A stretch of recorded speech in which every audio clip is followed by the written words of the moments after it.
Greetings and salutations, and welcome to Flintlocks and Fireballs, where a handful of mad actors will attempt to survive the treacherous depths of Dungeons and Dragons.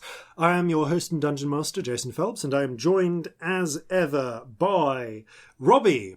I've got a lovely bunch of coconuts, Bellekom. Ooh! Sam, big ones, small ones, some as big as your head. Burns. And Ellie, just give him a twist, a flick of the wrist. That's what the showman said. Sparrow. Yeah, he did.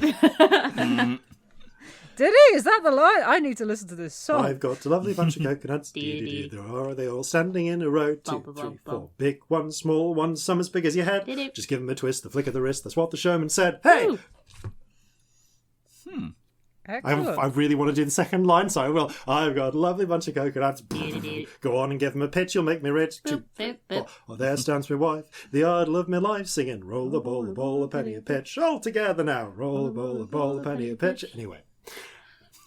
I know you want to do your whole medley, but And we're not going to. we are because it not will take going ages. to. That would Jason take has ages. a seaside medley. If we ever do a sea shanty stream again, request it. Yeah. Yeah.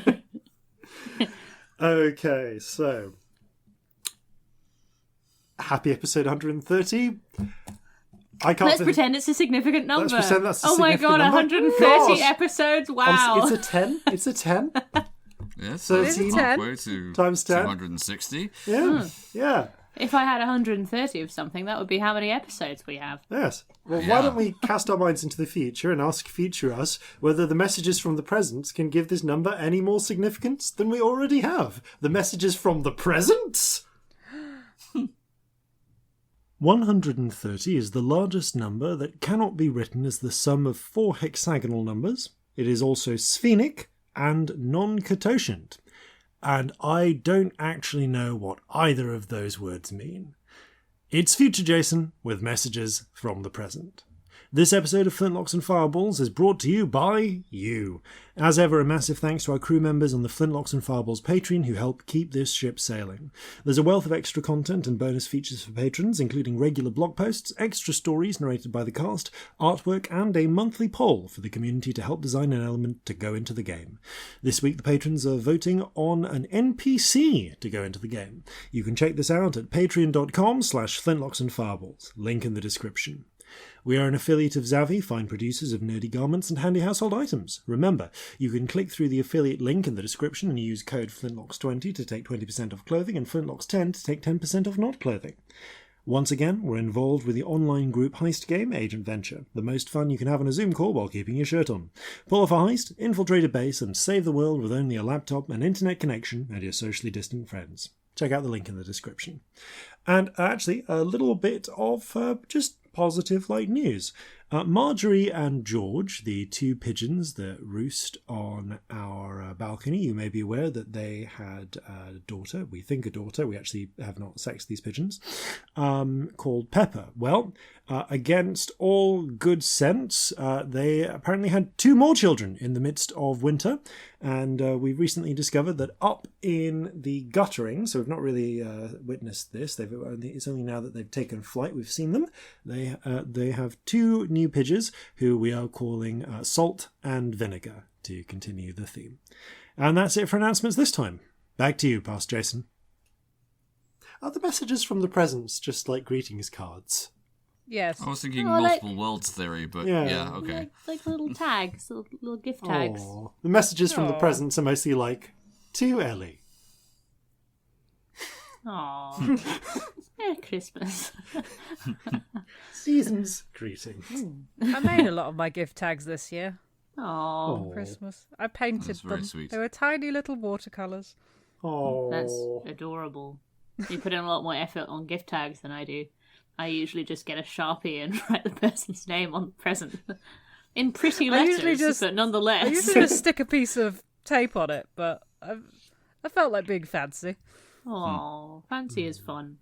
Tiny watercolours sound fun as well. I want to do tiny watercolours. There are things like, just like a bit of holly and things like that. Aww, so That's wholesome. very sweet. Which brings us around to some much less wholesome times with Oh, a no. lot of murder and violence. That's We right. don't have any spells left. We can't do any more murder and violence. But you have had a short rest. This is true. And we'll actually be beginning That with doesn't help. No. But I mean, it does on healing, but not not at this. on... It'll help a bit. Healing and inspiration. Healing and inspiration, inspiration actually is could make worth a big getting difference. back. Yeah. And there Is are actually some worth things having. that will make a difference to you. So, oh boy. In which case, I think it's time for us. All I will say is, pay attention to your environment. You may be able to scavenge things as needed. Ooh. Noted. Ooh. As we go into what is Oh, no. hopefully... I feel like just when had you a get message stuck in a from- video game and they just give you extra hints because they think you're going to lose. Oh no! That's exactly what I feel like. Like a little genie shows up, like, you look like you're fucked up. There's a chest of healing potions somewhere here. Good luck. Hey, listen. It's well, regardless, in what hopefully will be our last episode of this battle, because one way or another, this battle is turning. It's kind of hard to say no, exactly is it? where. Ah. It's time for us to begin. Oh, sorry, you said you got a message? What? Was there a cute message or something? No. I think you've completely fabricated I that. fabricated I have nothing cute to something. say. Only mean things. Flintlocks and Fireballs. Our land stands on the sabre's edge. Our cities are a powder keg. Brother chains, brother, no one's free. A life on land is short, you'll see. So gather your muskets, gather your spears, we'll plunder the shores of Calcinea. No kraken, storm or spell we fear, so come and sail with us, my dear. Previously on Flintlocks and Fireballs. The battle of the River Hound, it rages on. The party have fought on the front lines, disintegrating hordes of shambling skeletons. On the larger scheme of things, the fight continues apace, with the defenders successfully dispatching all of the shambling hordes that had been summoned and come up through the river. However, on the eastern flank, the Reclamation Corps have just begun arriving, as it turns out, swimming under their boats, laden with dry firearms for them to fire with. I mean, there's still the rain going on, so they're still firing with disadvantage, but it means that they actually can, which is to their advantage. The party, however, haven't seen this because they're currently in a magical sleep for a solid minute to gain the benefits of a short rest after their third encounter with the fire starters, the summoner battery that are still hidden that are still being hidden on this side of the River Hound. Their first encounter was on the docks, where they fought their summoned fire elementals. Their second encounter, a fateful skirmish, indeed a full-on assassination attempt on the party, in Sowat, actually, where in Little Feroz, where the dry dock was. The same encounter where they summoned a flaming dragon-like spirit, which nearly cost Vig his life and did cost him his leg. And this time, the party met them at the height of their strength, with 6 air elementals already fully summoned. It was a tough encounter. The party were able to get out alive and inflict some injury upon the fire starters, who retreated rather than continue the slog of a battle. They scattered and left, and have gone underground for at least one round, while they regroup and make new plans. This may have been regardless of what else has happened, however, this is probably a very useful has had a very important tactical benefit, as it meant the fire starters were not able to engage anyone in the Ward of Harlot that turn, which, given the state of some of the people in the Ward of Harlot, might have been a game changer. we pick up in one more strategic round. This is the strategic round which is happening while the party are asleep, and we'll be waking up towards the end of it to see what is happening. However, we actually need to do the last turn of the previous strategic combat, because as we hit a dramatic point with the last of the undead rabble being destroyed, we actually forgot to do the other unarmed irregulars. So we're going to pick up there. Just a quick reminder of the current state of battle. Right now, the western flank is solid, with the Sun Eaters moved into Harlot next to, here we go, the first armed irregulars. They are being backed up by the second unarmed from Midtown. Mm-hmm. In the centre, where the heart of the fighting was taking place at Monk's Docks, that is also stable now, with the last of the undead rabble dispatched that were trying to clamber up onto the docks. They never actually successfully managed to gain a foothold. Now, at the front there, in the centre there, are the Deadeyes, who are still providing artillery protection, because Felipe, the travelling wizard, is busy dispelling any arcane eyes that float onto the sea, or other scrying orbs. It would be arcane eyes, actually, at this point, because of time. It takes too long to cast scrying spells. The second rifles are there as well, and additionally, there are also the clerics, the unit of clerics, which were providing warding against undead, but which now can remain in that position or be shifted on to provide healing support for a unit. However, the new fight is going on in Piper's Docks, where the first unit of Reclamation Corps is trying to board onto the jetty. They are being resisted by the first rifles and the second armed irregulars, with the fifth unarmed currently behind the lines there. The other unarmed are scattered in positions where they are essentially providing support to Piper's Docks, but which will only come into effect if the Reclamation Corps successfully gain a beach head. Two of them, the third and the sixth, are in Bow Central, and the last one, the fourth, is in East Side, too far away to help. But it's time for those unarmed, pardon me, to make their move. So, third and fourth unarmed are under Bob's control. Third is currently in Bow Central. Fourth is in East Side. Where do you want to move them? Do you want them to do anything? Oh, I don't see anything useful the third can do.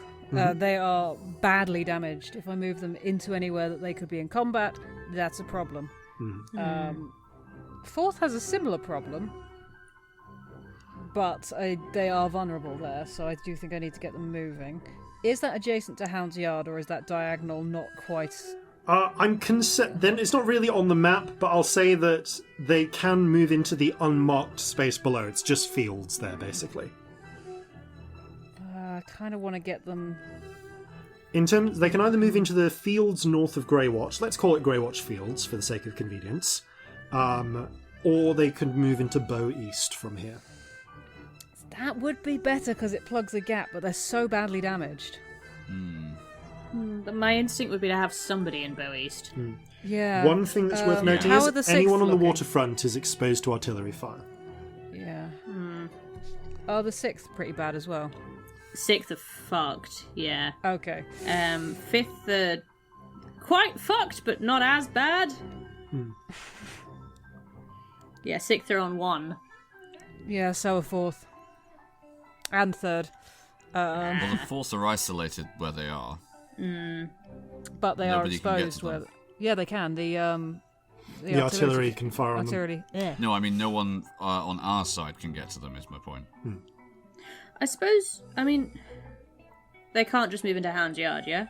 No, But they can't do could go diagonal. down to the fields, the unmarked fields. The unmarked fields, like I'm going to call it just north of Grey Watch Village and next to Hound Yards. Like it's a ward, but like I haven't put it on the map because it wasn't really relevant when I wrote it. But they can move into those fields.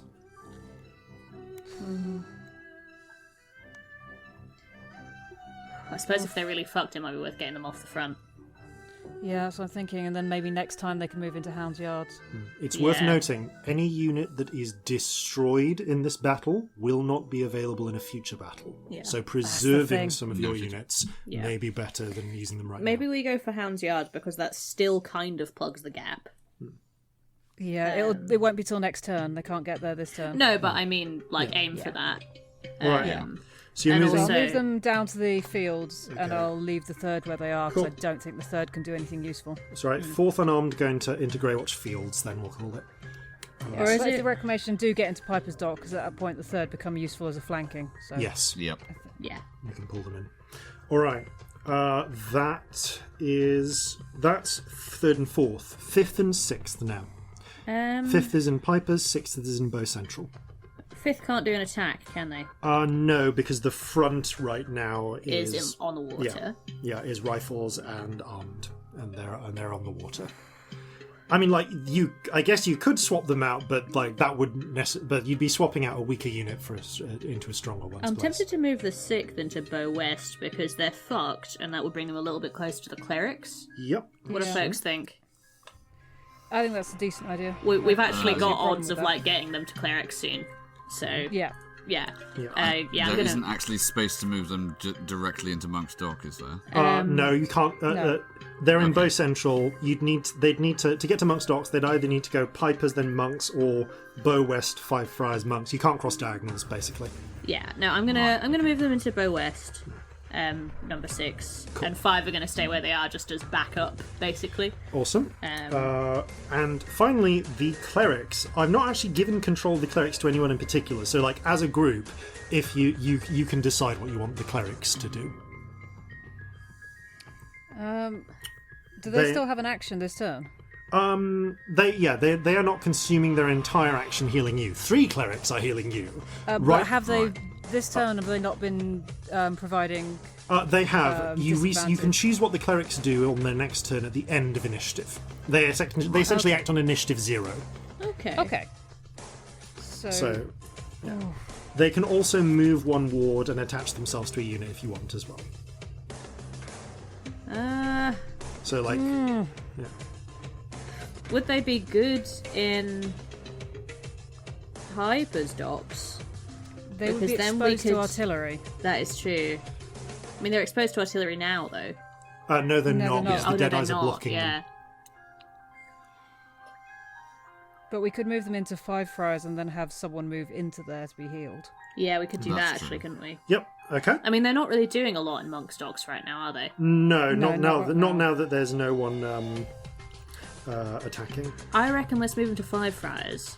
And then also, if we need them for the Reclamation Corps, which we might in a bit, Yeah. we can work towards, shuffling things about Yeah. if we Yeah. need to. Okay. The clerics take refuge in Five Friars. Any unit that comes into Five Friars then can be healed by them. But on only the following one turn. in a round. But it's only one in a round. Yeah, Cool. they can give one unit a hit point back, representing like healing a bunch of not terminal but like liminal soldiers who are down Yep. and like needing to be rushed off to surgery. Because as we've established, 1 cure wounds is gosh, imagine if paramedics had cure wounds. Oh, yeah. God. Huge. Insane. The best time to use it, in a sense. All right, that brings us to the end of that round, which takes us to the start of the next strategic round. At the end of which we will then go back into player combat, as it were, depending on where you choose to put yourselves. So we'll say that you kind of like will wake up towards the back end of this and get a sense of what's going on. Top of the round, Undead Rabble are all gone. Hooray! They have been Yay. successfully destroyed. Bye. Which brings us to the Sun Eaters, who otherwise have the best initiative.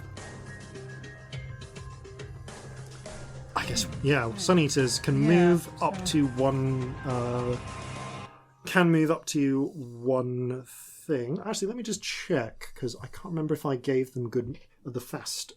You for reasons that are obvious to me but not you, you do not have all of the stats of the Sun Eaters.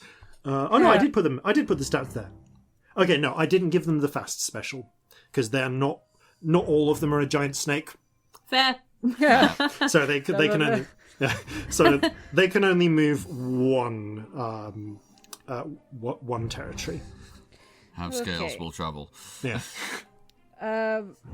Is there anything on the water at the moment? Like, is anything coming that isn't here yet? The only things that can be seen coming on still in the water right now are the remaining boats of what you reckon are probably the Reclamation Corps currently floating towards Piper's Docks. Then it probably makes sense to move them into Monks and Hold in case the Reclamation get onto the beach. Got it? Yeah, I That's agree. a good shout. All right, they are into. Yep, so they're in, and they are holding to potentially make a flanking attack. Yeah, otherwise it'll be a wasted turn. But they'll have moved. That's useful at this point. Okay, Sun Eaters move slither / fly / crawl and chitter into Monk's Docks. At the point at which you start waking up in a few minutes, you see like a horde of demonic creatures wreathed in shadow clambering into the streets, frightening the living hell out of some of the troops there. Honestly, but just vague comments of, oh shit, demons! Halt! They're on their side. What? That about covers it, doesn't it?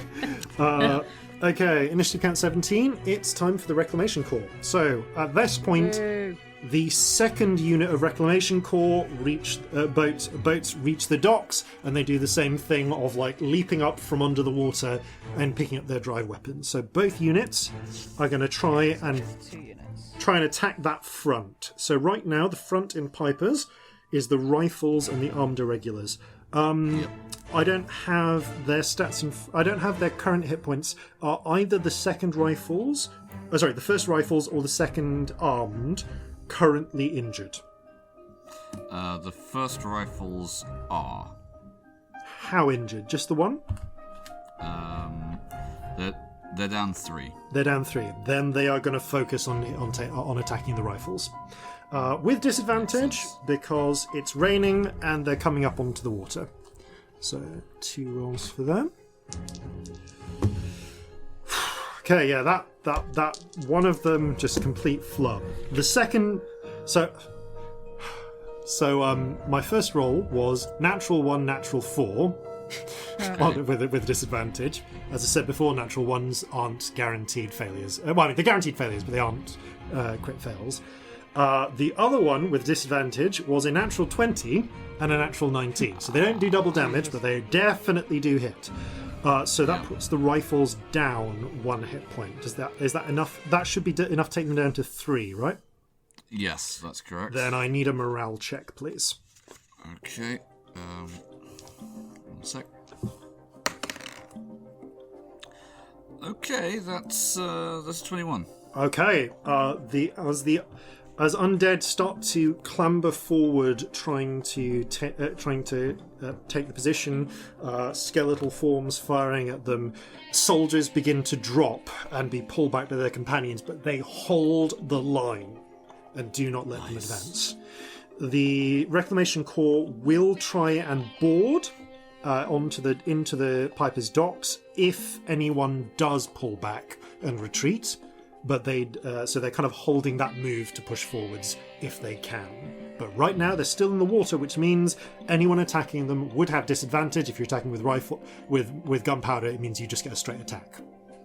Okay. So I'll remind you of that when it comes to the turns of people who can attack. How far away are the boats?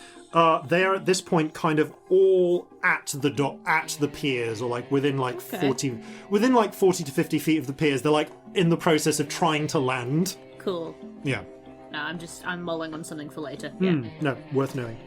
Okay, so that brings us to the Deadeyes, who are currently in Monk's Docks. Which is Ellie, yes. So we've moved the clerics. Yes. They're in 5 friars now. Mm-hmm. Is it worth moving the Deadeyes in and using them to attack the Reclamation Corps? Because that means the place where the heat of the fighting has gone can't be artilleried. Yes, that is worthwhile. How are the units in Monk's Docks doing? Because we do leave them exposed. So currently your second rifles are in Monk's Docks, and I think the second rifles... Oh no, sorry, rifles are Sam's, wrong one. And I think they're pretty uninjured, aren't they? Yeah, the second rifles are uninjured currently. I was thinking if they're adjacent, we could maybe swap them out for the first. Okay. Yeah, fair actually. That's not a bad shout. Yeah. I just wondered if it was worth trying to get an attack in and also no, it might helping well people be. out. I think it is. Okay, I'm going to move the Deadeyes into Piper's Docks, which I will write down for myself because I've been writing down where all the stuff is. And I'll try and get an attack in. Thinking about it though, yes. are they crazy enough to shell their own men? Yes. I mean, they can be more specific. They basically have a choice. They have the shell your own men attack or the targeted attacks. The shell your own men attacks they've been doing when their people haven't been in a ward. Yeah. So like that. See, that's enough to tell you that no, they're not willing to shell their own units. That's fair. Fair. So Deadeye's going to Pipers. Who do you want to replace on the front? Actually, the more injured on the front in Pipers right now is rifles. I guess shall I replace the rifles on the front and put them at the back for now? Yep. So that. Puts we can always change that later, but yeah. That just because it means that the rifles, unless they then replace the armed irregulars, won't be able to attack this. I mean, honestly, the Deadeyes have so many more hit points than the local units that they will be okay at the front for a bit. So, speaking of which, make your attack, please. Okay. It's a straight attack. Disadvantage, straight attack. Because you're attacking people trying to board on boats. Okay, that is a 16. Okay, 16 hits. So, assuming you're going for the more injured of the... Oh, yes, please. Yeah, just I'll double definitely go check. for the I'm more pretty injured. certain 16 does hit Reclamation Corps. Yes, it does. Good. Just wanted to be sure. Okay, as they turn, there is this bizarre scene of 2 groups of skeletal figures. Oh, no, sorry, that's actually... Yeah, that's more than that. Yeah, 18. Sorry. Two whole armies of skeletal figures with muskets firing at each other. Muskets and rifles, actually, firing at each other as undead figures are blasted apart on either side, but very much more so on the side of the Deadeyes. They are nowhere near needing to make a morale check because at this point you're not even killing the living troops in there yet. Living are outnumbered 12-1. So, but thinning the herd. Which is important because these are some shock units. All right, end of the Deadeye's turn. It comes to the artillery now. Okay, that makes a difference because the Reclamation Corps have not yet managed to acquire a foothold, and they can't do it on this round. Okay, so this is something I set up. Next round is when this is going to happen. I'm gonna announce something at the end of this round in the sake of fairness. So, because that will give you time for you as players to react. Fair. I'm just booing that there's a thing to announce. That's all. Okay. I'll boo anything at this point. I will boo just about anything. All right. They need to. So, artillery time. Let's go for targets of opportunity. Frankly. 1, 2. There's 3 units they can hit that are not currently shielded from scrying. There's 4 of them, and there are no allies within range in those wards. So they're going to try and wipe them out. How are the armed irregulars looking? The first armed, I should say. Bobs. 4 out of 6, so they're not great, not terrible. Not great, not terrible. And the second rifles are basically uninjured, aren't they? But they're also yes. But they're also not a giant snake creature. Let me just pop into the mind of Colonel Tompkins for a moment and decide how he wants to do this. Okay. He's had a bad night, that one as well. He's had a bad night. He's very tired. But he knows that numbers count. So this is going to be one and 3. Actually, no. Why risk it? 2 and 2. So 2 strikes with disadvantage against the first armed. Okay, no, that was disadvantage. So these are all canister fire, by the way. The first goes like ludicrously wild, like it's aimed too low. Like the watchers from the shore just see the water like explode as like essentially like fine grape shot, and shrapnel just like hits the water, creates a series of splashes. It looks pretty, but it doesn't do anything. Doesn't do much. However, the second one was that's like a dirty 23 or something. Yeah, 23. As opposed to those natural 23s you roll so Oh, yes, of course. I thought it was going to be a dirty 20 and then realised I had my addition wrong. Okay, so that means you need... the first armed irregulars lose 2 hit points from canister shot as canisters explode, raining shrapnel in every direction among them. Soldiers go to begin falling like so much wheat. Which should put them down to... Yeah, and they rolled a 13 on their thing.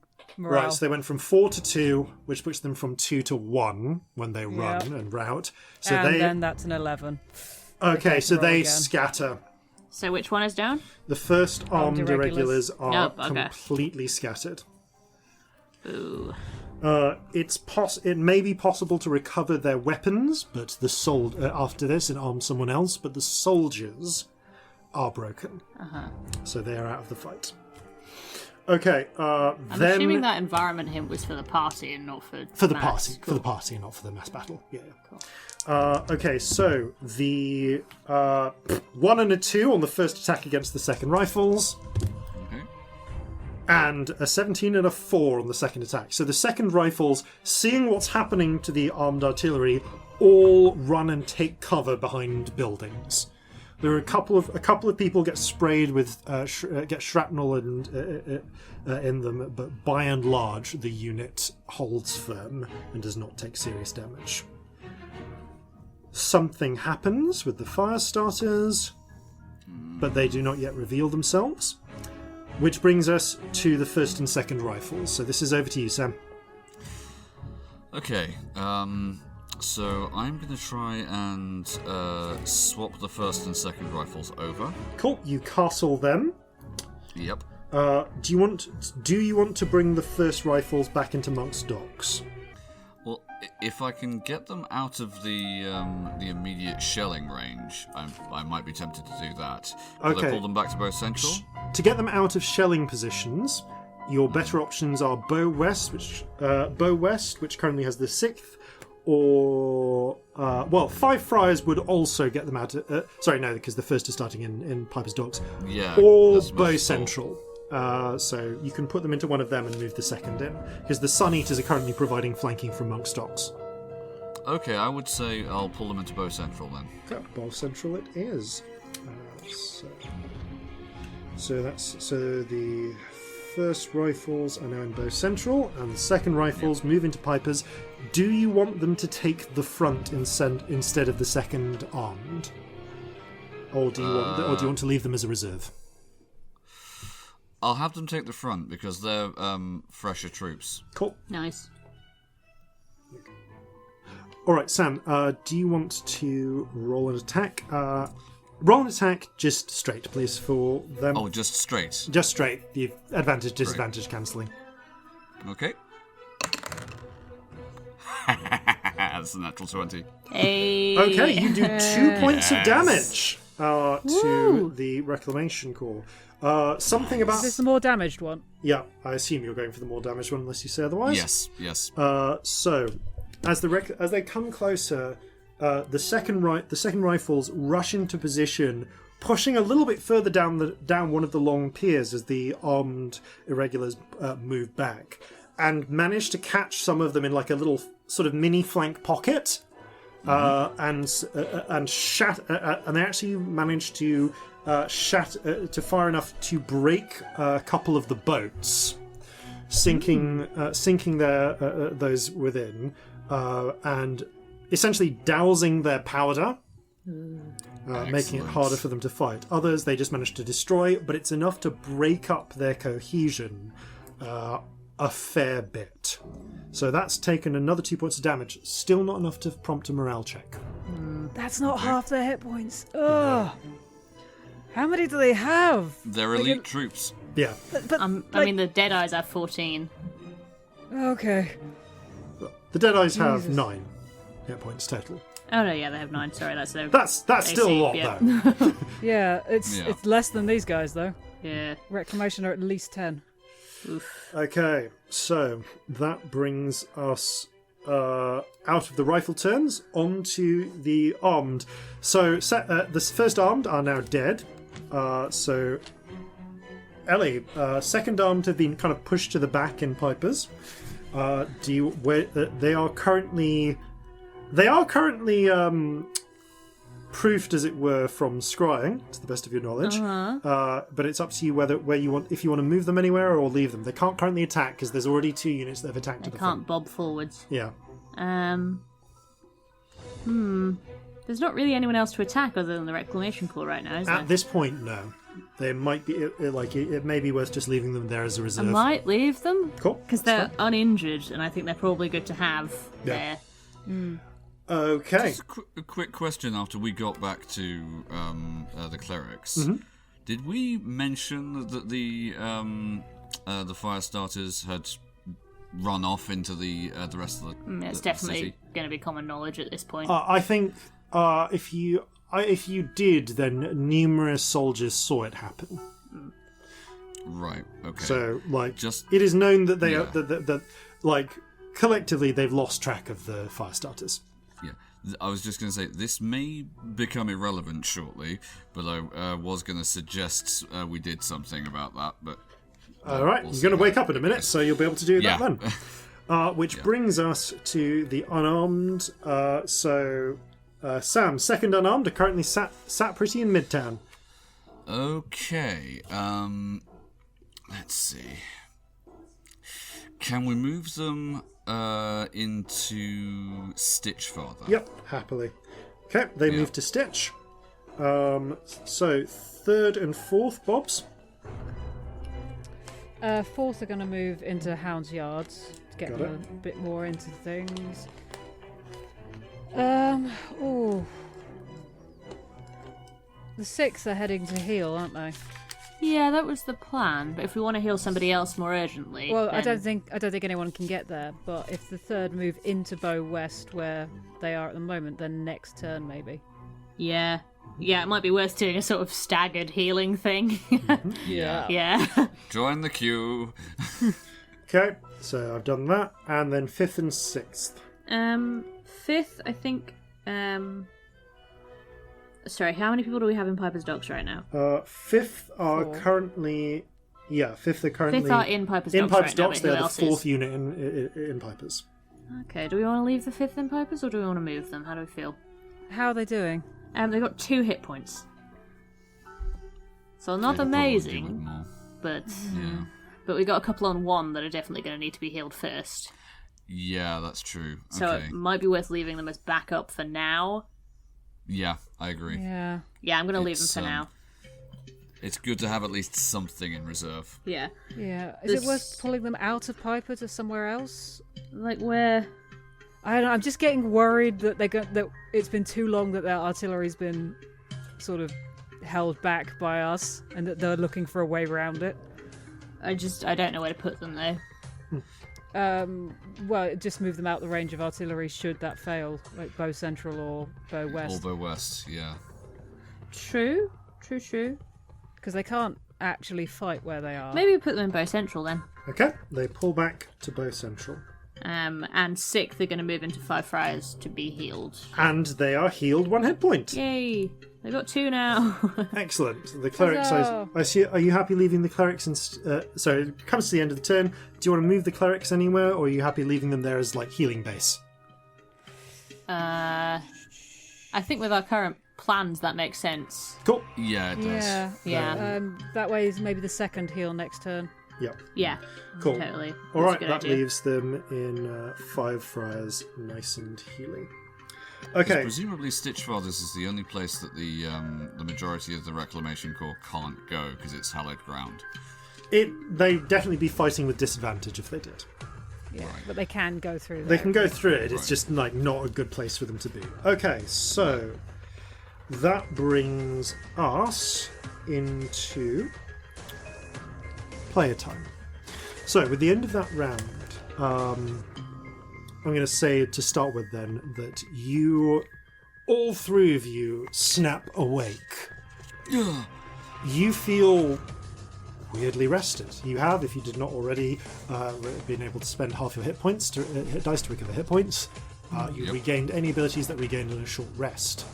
I'm still below half. Oh, same. Yeah. Yeah. It's not good. No, it's really bad. Yeah. These. Okay, so at this point, I think we're going to go with this then. One of you can see two of the clerics are already picking up their gear and getting ready to move. Thank you. The third one looks back. Hey, listen, we got to move back to join the rest in Five Friars. We're set on Bahelian Circle there. There was this Meadmerish kid came in while you were out, asked us to send you a message. Apparently, they found the hideout of the people you were looking for.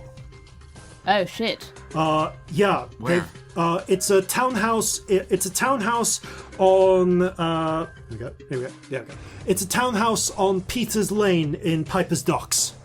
Red roof. Red roof. Okay. Right, thank you. You excellent. You're lovely. We like you a lot. Sunset Girls just about managed to finish their mission in time for the fight to start. So, who is that? Probably the fire starters. That's what we set the Sunset Yes, Girls it must doing. be. We've got to get that information to Alton immediately. Yeah, or we go and No kill one's- them. Yeah. I mean, get that information to Alton, but what good can Alton do with it right now? I can't afford ascending, I'm just going to say it. You Oh, no, you Scramble, can. brother. Scrambling out into the streets to take a look, at the state of the battlefield. You get a glimpse of the battlefield and get kind of come up to date with knowledge, asking a couple of people for directions. You can see that Alton has transferred to the front and is currently with the second rifles on Piper's Docks. Okay. As you well, that solves that problem then. and indeed, a little bit further down, but into Piper's Docks, you can see from memory. You think you know where Peter's Lane is. You can actually see a red-roofed 3-story townhouse there. You can also see the living dead coming, trying to scramble aboard and gather a beachhead. Some of them are still on their boats. Some of them have gone onto the docks and are fighting toe-to-toe with the enemy. Corzin, you have the best eyesight. Yeah. Because you've got multiple points of view. You've got the most eyesight. So even Yes. from Monk's Docks, as you kind of get out into the open to see, you notice two of the figures stand out in the Reclamation Corps. They are standing up on a pair of boats. Both of them look like quite well-built orcs. Types who can probably fire a gun well, but also are good in a hand-to-hand fight. One of them is quite grievously scarred. They look like they're proper survivors.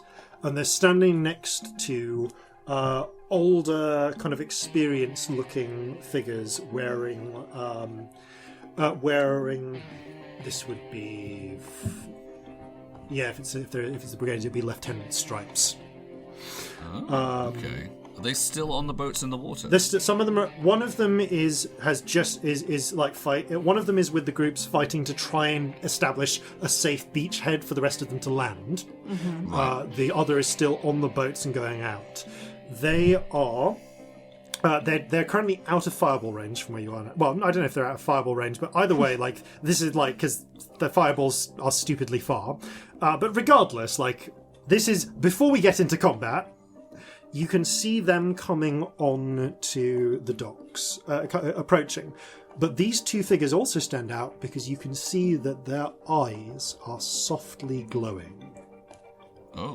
With a faint white light, as if they're backlit. And as I'm presuming you scramble towards this situation, like in St. Yeah, what would that indicate? As you're wondering that, Corzin and Celestia, you've got the best hearing between the pair of you. Elven ears. Rangers practice. You hear one of them speak, and their voice just happens to carry on the wind in the right way. And when they speak, there are two voices.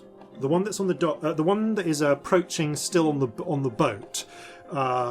You hear there is the slightly, not necessarily closer exactly, but like more audible one. And in this case, it's a kind of hefty, orcish man, and you hear as he talks, you hear this quite rough sort of accent, but behind and overlaid onto it, you hear what sounds like a more refined woman's voice speaking as well. Oh. And with this curious double layering, you just catch them going,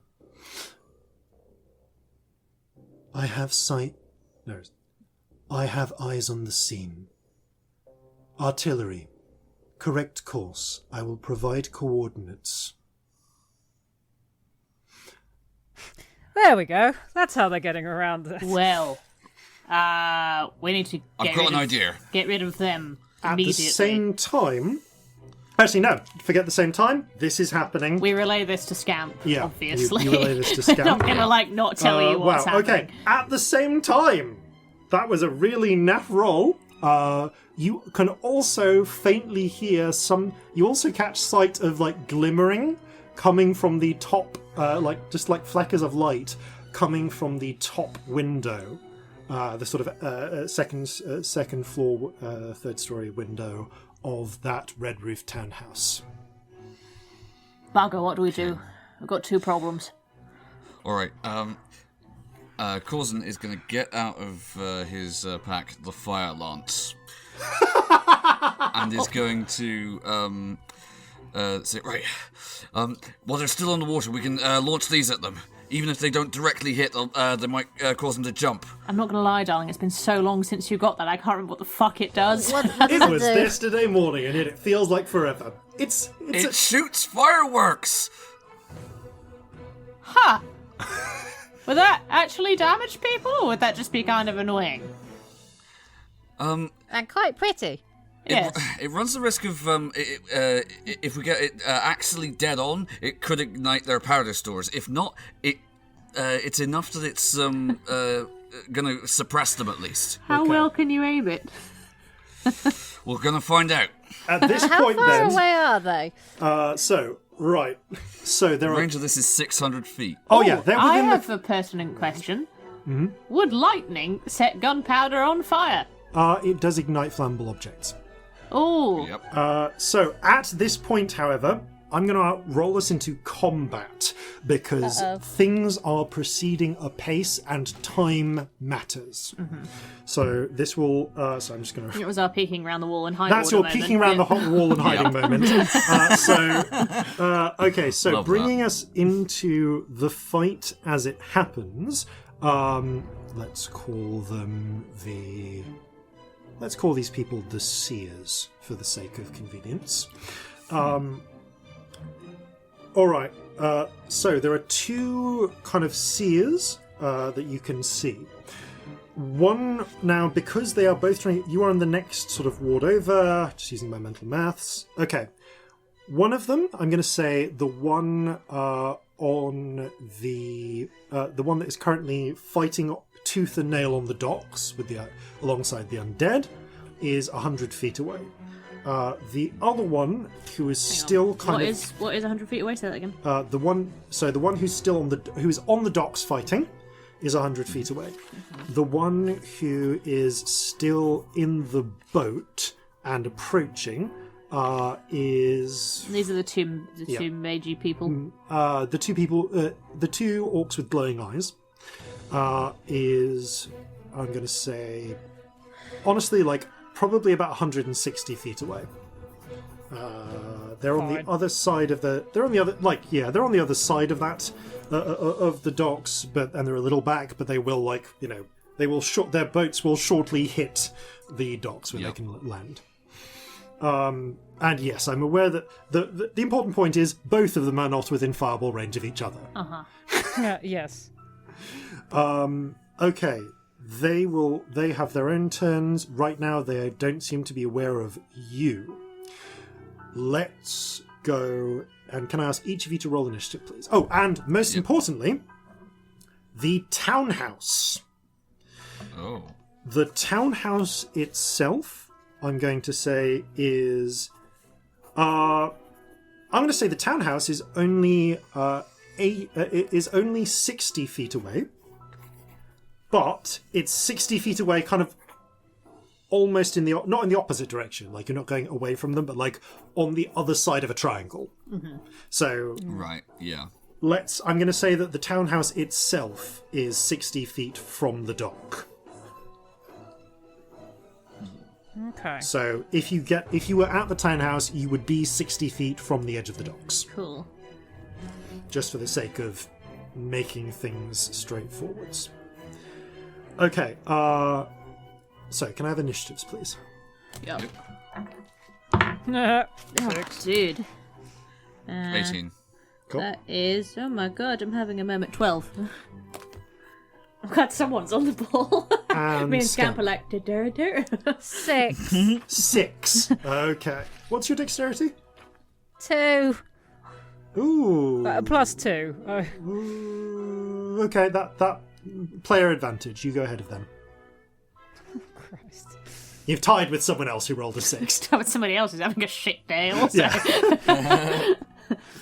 Okay. Which? Oh no, they're having such a shit day. Given that you you beat their tie, they're not having a good day today. Those people. Good. Okay. It's about to get worse. All right. So that is going to happen at the start of this then. So the first thing that happens on initiative count 22 is you hear a sound of rumbling from like it's muted by the ongoing sound of battle, but you do hear a sort of cracking and rumbling sound coming from the red tiled roof. Not the roof itself, but somewhere in that house. That's all that happens on initiative count 22. That goes by. They're busy. Okay, Corzin. Alright, so I'm going to need your advice here, Jason, in that I have a number of different things I can launch from the fire lance. What seems like the thing that would have the widest... I mean, I think what you basically have is you have fireworks that are... like, the fireworks kind of all do the same thing, don't they? Yeah, well, I have 3 lots of fear, and I have a bunch of other fireworks that's... Okay, the fear... Like, remind me of the damage and range of the standard fireworks? I think the standard one... Well, didn't you say that it was 600 feet? Oh, sorry, the splash. Did I say there was a splash? Oh, the splash. No, it doesn't say anything about the okay, splash. it just explodes and does... How much damage did I say? 2d6 fire damage. Cool. Then we will assume that it works a bit like a long-range bomb, and it's like a 5-foot range for the standard ones, with the rest of it being like light and sound. Fear... You don't know. They could be better, they could be worse. If they are anything like the real ones, they will be worse. They will suck. Okay. They'll go... Yeah. In terms of how big they are, They are. The fear ones are slightly bigger and they have flashier packaging. Okay. In the heat of the moment, I think Corzin would go for that in the hopes that it's big, it's more bang for the buck. Okay. In the hopes that it's not just dick waving. Yeah. Okay. Do you want to move at all? Because you're currently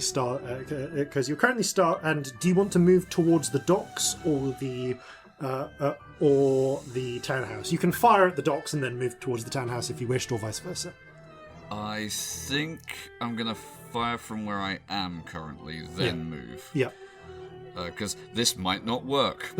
That's fair. So, firing first. What's your intended target? My intended target is the... Worrying phrase. What, sorry? That's a worrying phrase. It's not who are you trying to hit, it's what's your intended target. There's a good chance, there's a double than usual chance of rolling a 1 on this thing. Yeah, that's fair. Okay, my intended target will be the boats that are still in the water, because I want to either ignite them or cause the people around them to scatter. All right. One of them's got a glowy orc on. Yeah. Of the two seers, then I'm going to say the further one, that's 160 feet away, is the one that is still in a boat. Yeah. We're going to call them Albert and Berthold. Okay, cool. Because you have no idea what their actual names are. Right, fair. So Am this I is at proficient Berthold. with this? It's impossible to be proficient with this. You always attack it with disadvantage. But you are proficient with it because it's sort of a firearm. Okay. It's kind of a simple weapon. Right, so that would be the equivalent of my What carbine, it is a then. fucking So mess. let's That's see what if it It's this a works. cardboard tube. Yeah. It's a cardboard tube with a reusable fuse holder and some matches. It would be so ridiculous if it works. But okay, here we are with disadvantage then. Fucking hell. Okay. That's 27 with disadvantage. Okay. Yeah. You light the fuse. It cuts short for time, and it goes. And a piddling little scatter of sparks go. That looks shit, says Celestia. And then smack the supposed to orc. do? They smack the orc on right in the chest on the boat. Flops onto the deck of the boat. Looks up, opens their mouth, and you hear the layered voice go, "What in the?" As a 20-foot radius. Oh, fuck. Blast of sparks and light and sound scatters. Roll 2d6. That is the. Okay. It still does 2d6 damage, but it does it in a wide range, and does ignite flammable things. So. 6. Okay, so 6 points of damage. Okay, they take 6 points of damage. First I'm just of all, trying to get them to overbalance and fall in the water, because at the very least, all of their firearms are fucked at that point, and they're having to swim. yeah. So 6 points of damage. Let's. Also, if they're concentrating on anything, they might. Yeah, that may make an effect. More importantly, however, I now need to roll a con save versus blindness and deafness for them. Blindness would fucking do it, you know. Oh yeah. Oh, yeah.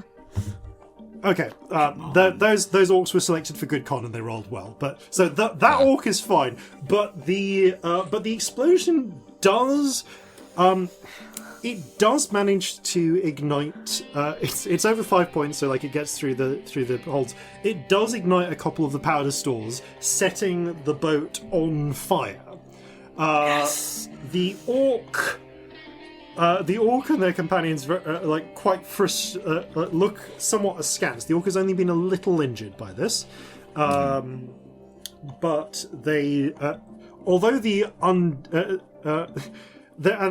I think at this point they are going to eschew their grab what equipment they have and start leaping over the edge, going over the edge and trying to hold their armaments up above the water as best they can and try and scramble. The boat, they're not risking it with the boat. It's only mild damage to everyone on board, but you have gained their attention. And you do hear faintly as the orc scrambles onto the surface. Actually, they go next, so you will hear what they say on their turn. Corzin, do you want to move, and in what direction? Yes, I do want to move. I am going to move in the direction of the house, which I think is it's perpendicular, or actually it's like away, it's like 90-degree angle, so you go further away to them from it. Okay. Right. That's fine. Yeah, for the sake of, I will work out the exact numbers, but suffice to say, you don't get any closer to the seers by going this way. But you do. But Corzin, you are now 35 feet from the front door of the red brick house. The red brick house. Excellent. Does it look like there's anything going on inside? Give me a perception check, please. Okay, sight-based, so advantage? Yep, because you haven't used your bonus action, so you can do this. Yep. Oh, natural 20. Okay, natural 20. Alright, so natural 20. Through the windows, then. The window curtains have been closed, but... Because they're not fucking dumb. Because they're not fucking idiots. These are glass-paned windows, they're currently closed, but you can see that there are figures moving around on all 3 stories of this house. You can hear the sound of chanting, and you see something large. So in fact, you're able to do a count of what you can see through the windows. There are 4 figures on the ground floor, 4 figures on the second floor, and on the first floor there are 4 figures and something big that you can't quite make the shape out. 4 figures on each floor. Yes, plus there are 3 one floors. mysterious big thing on the first floor. How big is house? House is much like the other townhouses. It's essentially each room. You recognise this kind of layout. It looks like it's 25 feet wide, and you would guess that that's probably a 5-foot staircase, and then 20 by 20 rooms on each. How tall? It is 60 feet tall. Okay. Like maybe 65 if you go to the top of the roof. Cool. So a Thank you. fireball That's would helpful. hit 2 stories. Fireball would hit 2 stories. Confusion would hit 2 stories as well. Yes, but you need to. Actually, no. Break Fireball would go through the glass, no problem, because glass does not have a high. Unless you rolled really, like if you rolled all 1s on a fireball, I guess it might not make it through the glass. But statistically speaking, it will go through the glass, and if it can destroy a barrier, it will get to the next to whatever's behind it. Yeah. Okay. So yeah, it is in its own way actually quite a good position. You have slightly caught them with their trousers down, especially because they really so many in there. They really fumbled their stealth check on round 1. Oh wow. Okay. Right. So that's Corzin. You move 25 feet towards them. At that point, the seers are going to act. The first one scrambles through the water, clambers up. Command! I have eyes on Corzin Horhace. They know you by name by now. They've been paying attention. You hear the But other he one. was so subtle, firing a firework into an actual war. How did they see him? Yeah. How did they penetrate my cunning disguise? The other one looks as well, goes, sighted tiefling. Actually, this one has a lower sort of lower voice, but not quite the same. Still overlaid with the orcs. Tiefling sighted, Stardust sighted. Coordinates 52.4, 55.3. Again, coordinates from the other ones, different coordinates, and you hear. I need each of you to make, all of you to make dex saves, please. Okay. As a round of mortar shots Are sail tides through the air. active right now? No. 18. Dirty Let's 20. activate those. Okay. Oh, I rolled 2 17s. At this point, I think Ah, That's we Not are bad. solidly Slightly pointless, but that's a 19. into a fight. 19. Okay. You are all you all dive behind cover as the mortar shots smash into the ground. You are still going to take half damage. This is pretty much ordinary bludgeoning damage there. So, okay, not rolling great. So 8 and okay, 18 halved to you only take 9 points of damage from the mortar shot as you all successfully make your cover. That is the act. The seers are otherwise going to continue holding back. Neither of them are really in a position to take cover, so they are just where they are and fighting. Alright, that brings us to Celestia. Okay. Oh god, do I deal with the seers or do I break the concentration of the fire starters? God, I genuinely don't know. There is a really big thing that they're making, isn't there? It does sound like it, yeah. Did it look like the fire elementals they cast earlier? You didn't see the thing seemed to have form in some way. It wasn't casting light. Okay. Also, fire elemental, bad choice. There's a storm on. Fair. Okay, but it's something massive. Yeah, there's definitely something massive in there. And they're currently mid-spell. Seems like it. And they're all on different floors. But on the first floor was where the spell big was thing happening. is. Yeah. In fact, honestly, Corzin, with that natural 20, they're all chanting on all 3 floors. Okay. I will relay this information. Okay, that's really bad.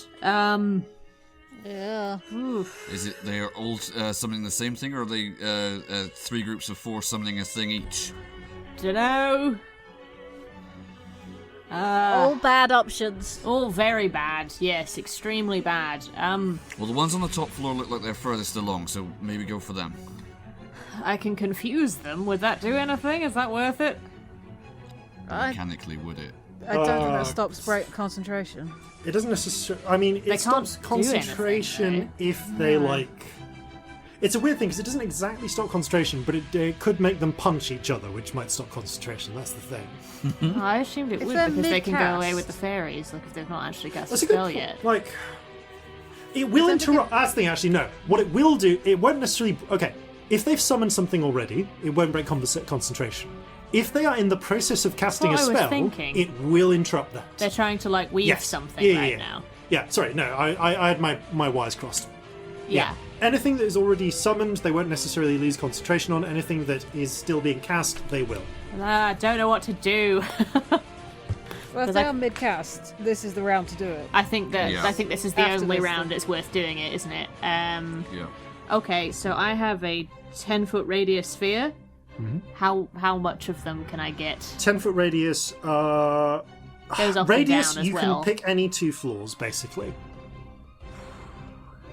So, grand and first, or The middle first and one second. is the scariest looking, Yeah. isn't it? Arbitrarily first and second. Yeah. I mean, actually, sorry, no, these are... Yeah, these are, you're totally wrong. Arbitrarily first and second it is. Okay. I mean, I want to go definitely first, but Yep. it's arbitrarily between I'm the gonna other two. I'm going to roll some... I'm going to use my die roller app for this one. I need to roll a bunch of of wisdom saves. Yeah, save 18. 18, thank you. Let's get these... Sorry, I need my... Oh, no. Let's not do I that. figure if they're weaving a group spell, Yeah. Yeah. hopefully it's a problem if a couple of them can't do it. Fingers crossed. Yeah, Make sure I anything got But we that know will, if one frustrates loses that. concentration, the group does. Because Yeah. we've done that before. Okay, so... Yeah, so Cool. Then.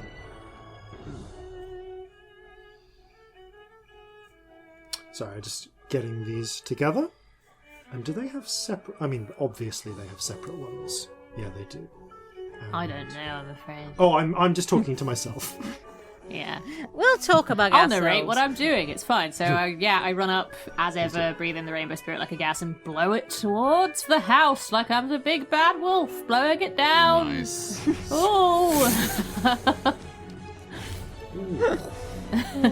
Celestia shall huff and she shall puff. Yes. Yeah, that's enough to do that. Yeah. I don't need to get too near the house to do it, actually, because it's a 90-foot range, so I probably won't. You don't. Okay, so that is something that happens. Alright, you feel... I mean, with that 18, 1, 2... Okay, you feel 7 targets take. We'll find out on their turns whether they are able to continue acting and complete their... Because if they roll 9s and 10s, they carry on with what they're doing. Okay. Right, I've got 7 of 8. Brilliant. So, fingers crossed, something helpful happens with them. We hope. That'd be nice. It'd be lovely. I mean, at least some of them should be disrupted. Nice job. Yeah, thank you. I'm trying to think if there's anything else I want to do with my bonus action. We're not kind of in direct enough combat yet that I want to use my weird bard thing, so I'm not going to do that.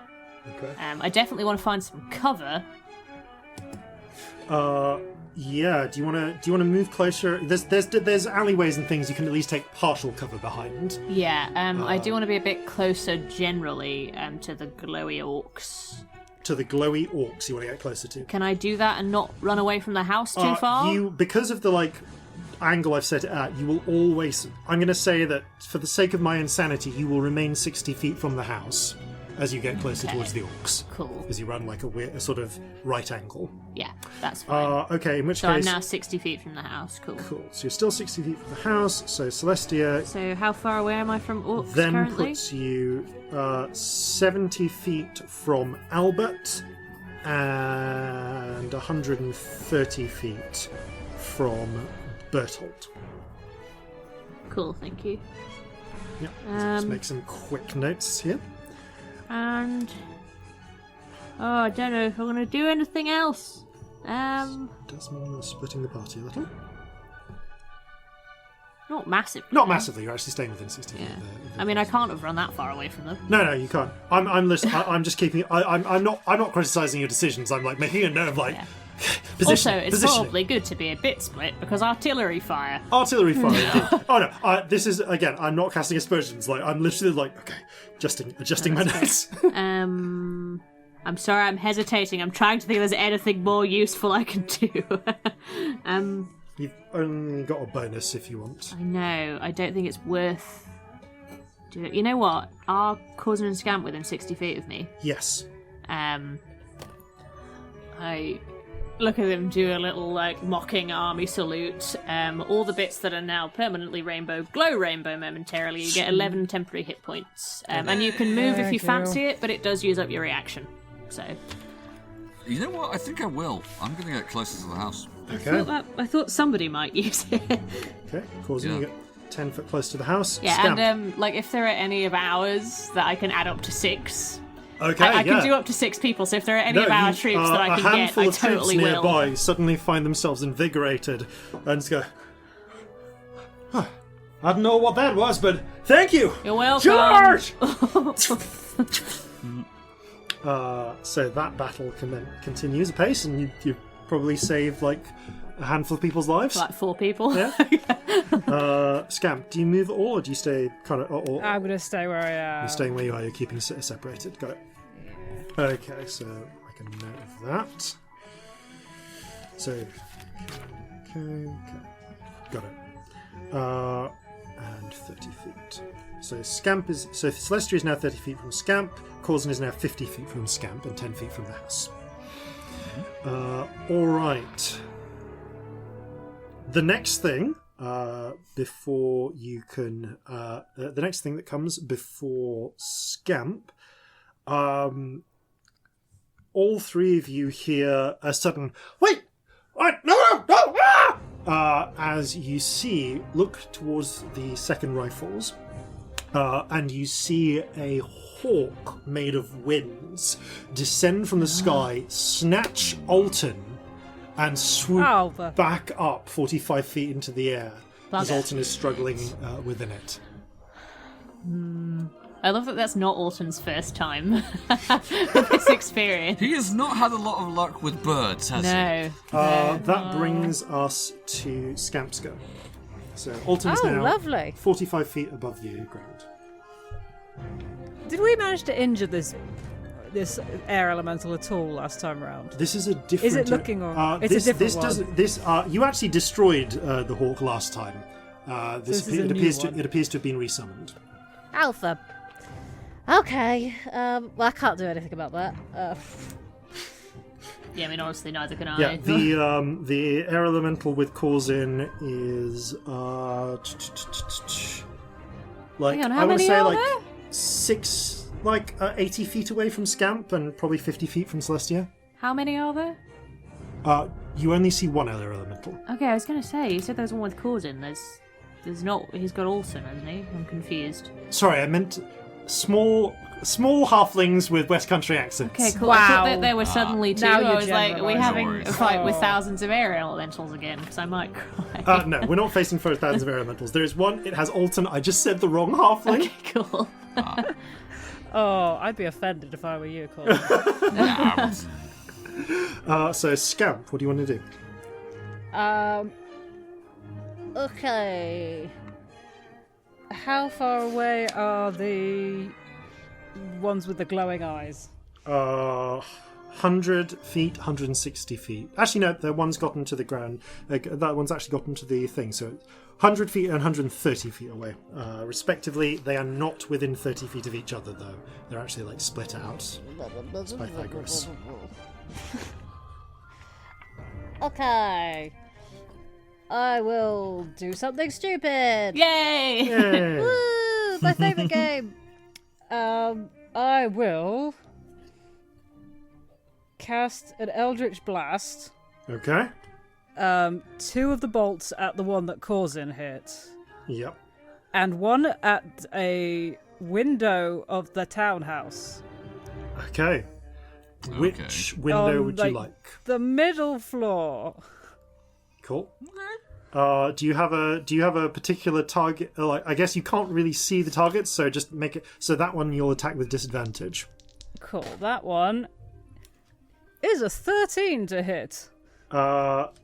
Okay. There is a shout from inside as a bolt smashes through the window, but you don't hear And much. does 7 damage if Okay. it hits Eddie. I mean, my You main don't- goal was to break the window. Yeah, you don't know if it hit, but you have broken the window. You've definitely smashed. That was 7 is the enough to goal. smash. The window has like 4 hit points. It's enough to smash it. The window shatters and falls down, exposing it to the air. Oh, the other 2 A small bolts child aren't. and a window have the same hit points in D&D. Yeah. I can believe that. Yeah, if you throw same. a brick at either, it's a problem. It's bad. Yeah, the difference is you should try never ever to throw a brick at one of those things. Yeah, you want to keep pretty your sure you windows don't- intact. I don't think you throw bricks at anything. I think that's a good rule for life.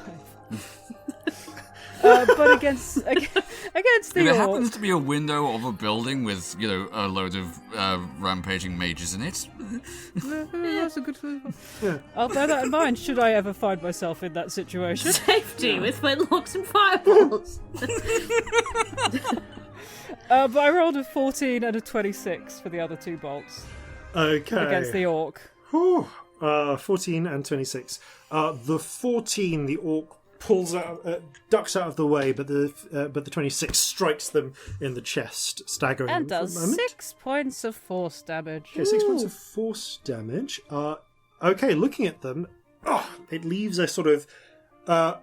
It's less because the force doesn't burn. It's more like you can see a visible bruise appear on their jaw, and their lips split. A bit of blood goes. They are now lightly wounded. Great. But they're not. They're not the ones concentrating. So That's if that's the inference you want to draw, then by all means. I don't know. I have no way of You have knowing no that. idea. If you want to take a bonus action to roll an Arcana check, you can. But... I don't. I have a plan for that bonus Okay, action. use that bonus action well. I'm going to quicken a Designs upon it. fireball. Got yes. it. I'm going to fireball into the center of the house. Yes. Yep. Now is the time. Unfortunately, I'm super running out of spells. Okay. So this is a 6th level Oh boy! Wow. because I don't have a 3rd, a 4th, or a 5th left. Jesus. Okay. Oh boy! Hello. But hey, this is the time to fix level. So give me a moment while I roll a bunch of dex saves. Okay, so these are all... I too only have a fourth of those levels. I've got a fourth and a sixth, actually. This is... I'm just thinking about the size of this damned house, and It's not I think... that big. Yeah, I think you can actually kind of... 20-foot radius, so like... Yeah, you will hit kind of every floor. Okay, so give me a moment while I work out everybody's dex saves. What's your DC? 18? Yeah. Here goes.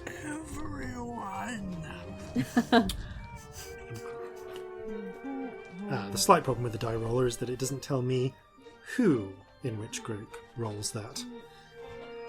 I'm going to have to just do these one by one. Dice noises. I'm counting dice rather than counting what I rolled at the moment. Oh, Okay.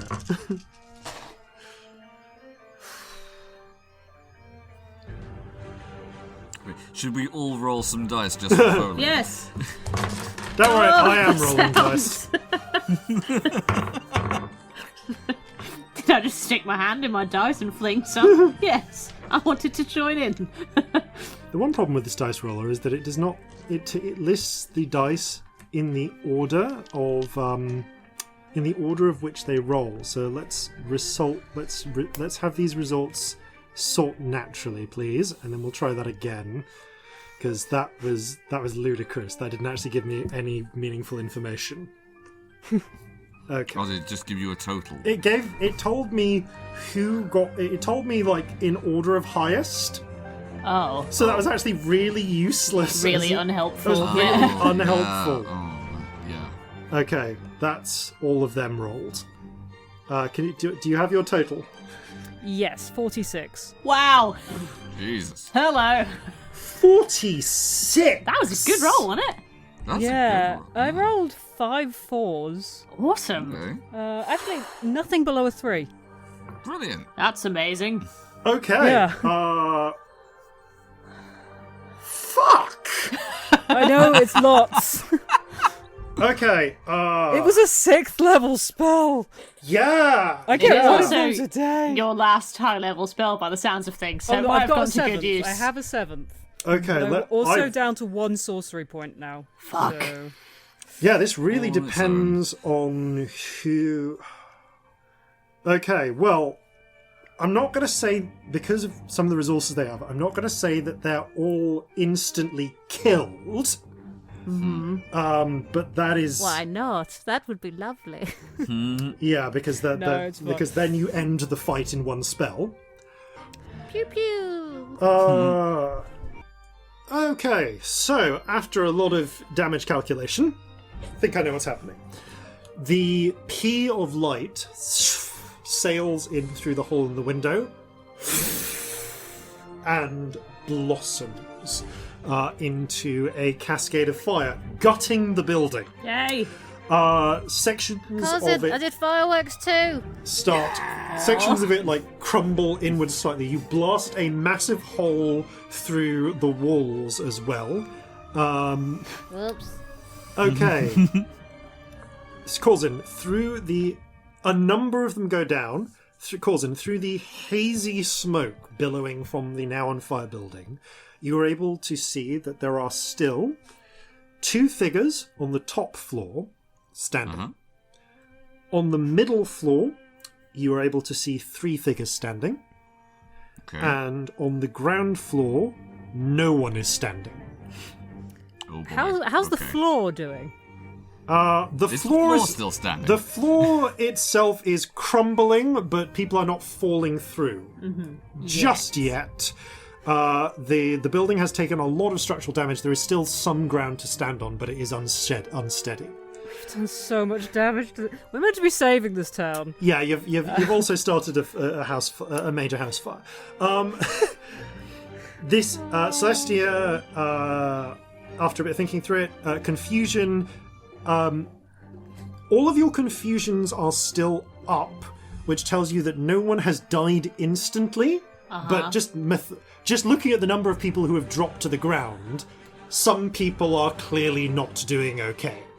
So let's just say that you would guess maybe half of them or more are in the process of making their death Well, you saves. said 2 on the top floor, 3 on the middle floor, yeah?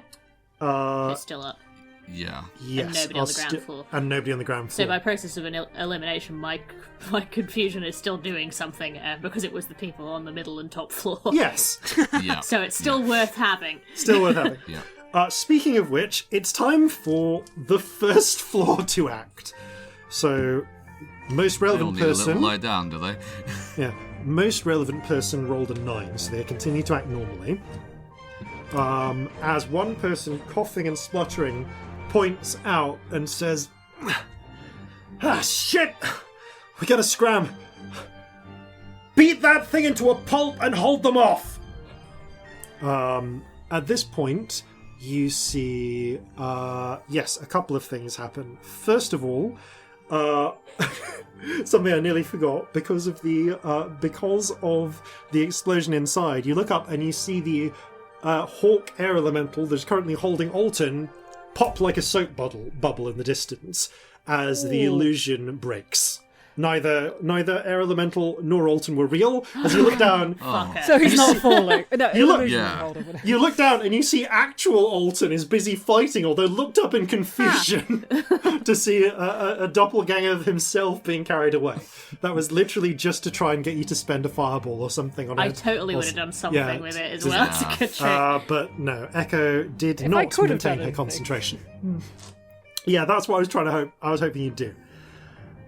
Notes for future tactics. If you're going to put everyone in a building, which can be where you can fireball literally everyone, put up a wall of force or something. Yeah. Just anything, really.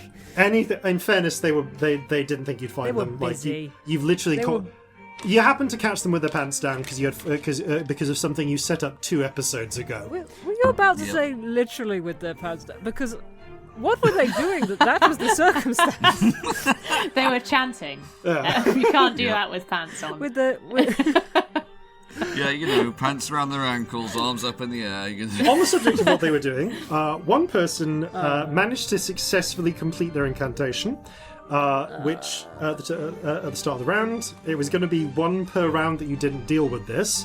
So it's a good thing you did deal with this, and you've definitely dropped I think you have 100% dropped everyone's concentration on the spell. No, you have 100% dropped everyone's concentration except this one chap, who points, as I say, points at Corzin, says, they're like, shit, we gotta scram, beat them into a pulp and hold them off. And at this point, the large shape obscured by the smoke comes into action. They would have spent an action breaking the wall, but you've already done that. So bursting through the hole like the Kool-Aid Man, you see... Oh, yeah! You see a gigantic crab made out of masonry, cobblestones, and bits of rock and clay that have bound together into a crab-like form as the earth elemental leaps out, smashes into the ground next to you, Corzin, as it makes 10 feet from you actually, technically, as it makes 2 pincer attacks. Okay. So roll these. Okay, one was a 2. The other one, however, is a 23. So you proceed to take... Okay, not bad as it could have been. 18 points of bludgeoning damage. As you are smashed really by glad of my temporary hit points right a now. crab pincer. Okay, time for they me to help. roll... Always fun when they do. Yeah, I'm going to roll everyone else's confusion check for that floor as well. So... I'm actually going to get this up so I don't just have to ask you for every single one. So a 7. I mean, I don't think it's going to make much difference because they are at this point unconscious. But were they conscious, they would try and make a melee attack. They can't, they're I mean, there's unconscious. probably no point rolling for the unconscious ones. The 2 conscious ones, however, are much more relevant. Does that add up? There were 8 people. I'm doing it floor by floor. There are 4 on this floor. Okay, cool. Sorry, I was confused. Yeah, so that one is conscious and... Confusion. Yeah. Okay, the two of them, however, like you hear them go, "Come on, give them a potion, let's go!" There's spiders! There's spiders everywhere! Pigs are bigger than you think. They are confused, bewildered, not acting, which is not good for them. So I'm going to call him Harry. Is going to reach down... Sorry, going to call her Harry. Harry, a halfling with a broad hat who's just cast this, is going to reach down and take some... pull a healing potion. Use her action to force feed it to a big orc. I'm going to call him Pork. Who... Pork the orc. Pork the orc. Pork. Oh yeah.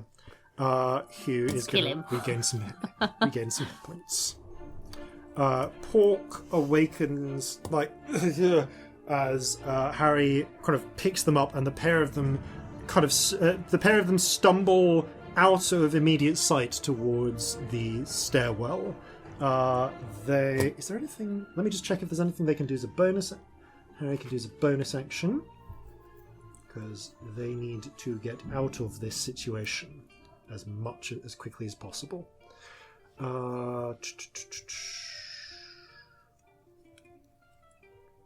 Not really, I don't think. Oh, no, they can! Okay.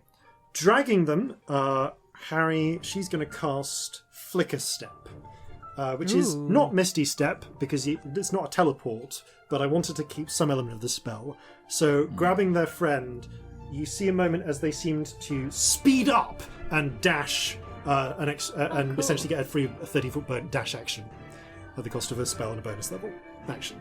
That's really fun as a spell. So that is enough to get them at least to... Oh wait, there isn't a back door anymore, because there's not a back anything anymore. You blew the walls out. They're going to take that Flicker Step and try and just scramble into the alleyway behind. Is it on fire? Through the hole. Yeah, everything's on fire. Speaking of which, they'll need to take D4 fire damage. Okay. Just for my own mental image of where I can get to. I think for my own sanity, I might just make this a flat 2 on everyone. They take it at the end of their turn. I'm going to say they take fire damage at the end of their turn if they're still in the fire. For the purposes of housekeeping, for me. Good job. You have a lot to deal with right now. Fair play. Two of those get out of the fire. 2 of them are busy talking about pigs and spiders while they're being cooked alive. I'm going to roll some confusion saves. Yeah, damage doesn't affect confusion, so it's not like Charm Person. Oh, for them, it is literally the "this is fine" meme. Oh my god, that's literally what's happening. Okay, you feel 2 of your confusions break. So 2 of them resisted and at the end of their turn made the wisdom saves and are no longer confused. That makes sense. 2 of them are though, so that's going to be fun next round if they live long enough. The one that was made conscious, are they still confused? Like, you don't have a sense of which ones are confused, you just know how many total are. Cool. But they managed to leave without issue. They left without issue. They also were dragged that entire turn because they kind of used their turn being unconscious. Like rolled a 9, so it's hard to know. you know. Okay, so that one's down. So that is the end of that. I mean, for the sake of drama, I'd had the Rod Crab act then, but the Rod Crab would technically act now. That's the end of the round. Fair. Okay, top of round 2. No more elementals are getting summoned. They're all out. So I guess I'm going to roll confusion for one of the confused who is still conscious. 10! They act normally. No. Okay. I hate when that happens. Up on the top floor, you see the two of the figures reach down. They're going to spend 2 of their potions to try and get their wards back up, who again are going to have to be dragged because they can't, because they use up their turns being unconscious and rolling death saves. Which now that they're on the second story, however, they're not going to risk trying to jump through out of the fucking window with a drop like that. So they spend the rest of their turn basically dragging their friends, their wards into the burning staircase. You hear them call like, "Come on, we gotta get out! We gotta get out of here!" They're all going to take fire damage though. None of them are concentrating on anything, and the bodyguards who are acting cannot cast spells because they're bodyguards. Group 3 all fail a death save from fire damage Yay! because they're all unconscious. Good. Let's roll a quick check for the. Let's just roll. Confusion checks. Sorry. That's fine. One of the. You feel another confusion break. Okay. Cool. So I've now got So you now have 1, 2, 3, 4. 4 still up. 4 still up. Cool. And So they. potentially still worth it, actually. But they kind of look like they're running, don't they? Yeah. Yeah. That no one is sticking around to fight right now. Okay. This is. Well, if This- you can keep them in the fire. This is a fight Yeah. you run from. Speaking of which, I mean, it does depend on how humane you're feeling. they've all failed a death save, so I'm going to roll death saves for them. Oh, I don't know. Celestia's got soldier brain on. Yeah. Okay. She's had army training. It's totally a thing. My find brain's out how going, that they're goes. all unconscious. That's a bit more damage. You can just pick them off, which is not what Scamp will do. No, that's not a scamp move. However, more immediately relevant, Corzin. There's a giant fuck off crab. Yeah. Big crab. Yep. Okay. So The good news is you've just blown up the house, so the fire starters are either busy dying or running at this point. are there any that are still within 60 feet of me? Who that you can see is a good question. Yeah, okay, so two of the you can't there are still 2 on the second floor that you can make out through the smoke. The other 2 have run behind the house, have leapt out behind the house, and are currently out of your view because of the smoke clouds are kind of blocking your view to the other side of the house. Okay. You can't see anyone from the top floor because they've all moved into the stairwell, which doesn't have windows. And you can see 4 people on the ground floor, each of whom could probably be finished off with a coup de grace if you were so inclined. Because Yeah, they're all the unconscious ones I'm not worried about at the Yeah. moment. It's the conscious and running away ones. that you can only, in which case you can only see 2 people who are currently on the second on the first floor, like the middle floor. And they are just in the process of either babbling or recovering from babbling. They look like 2 kind of built bodyguards. But there's no sign Okay. of the one who gave the order to the No, Oh, they that's have scarpered. bugger. God dang it. Okay. Right, well, I don't think that it's worth burning what I was going to do on the bodyguard. So what I'm going to do is I'm going to spend my main action, and Corzin is going to square up to the. How big is this? This crab is like 10 foot. Oh yeah, Wide. yeah, 10 foot wide, 10 foot tall. It's like probably like 8 foot tall. But either way, it's a fucking huge crab. He's going to stare it straight in the eye and say, "Piss off, you overgrown tool," and cast banishment. Oh, Yes, nice. get rid of it. What's your DC? The DC would be 16. I think it might need to roll a. No, a 19 will do it. A 19 will do it. No, they haven't rolled a 19. I'm just saying I need to roll a natural 19. Okay. They didn't. With a -3 to their charisma, there's a moment where the crab raises a claw to smack down on you, and then just goes still. And for a moment, as the octopus reaches out, grabs hold of it, and tightens around something inside it. And for a moment, you see a glimmer of a kind of glimmering sort of crab spirit that is pushed away somewhere, and the huge heap of rock of like masonry and stone kind of crumbles a little, like the claw falls down. It looks like it kind of becomes a massive rubble of stone. Banishment, you still have to hold, don't you? Yeah, I have to concentrate for on a it minute for a minute to banish it forever. If I can maintain it for a minute, then it doesn't come back. Oh yeah, no, that crab will go back to wherever it came from, Crabland. Yeah.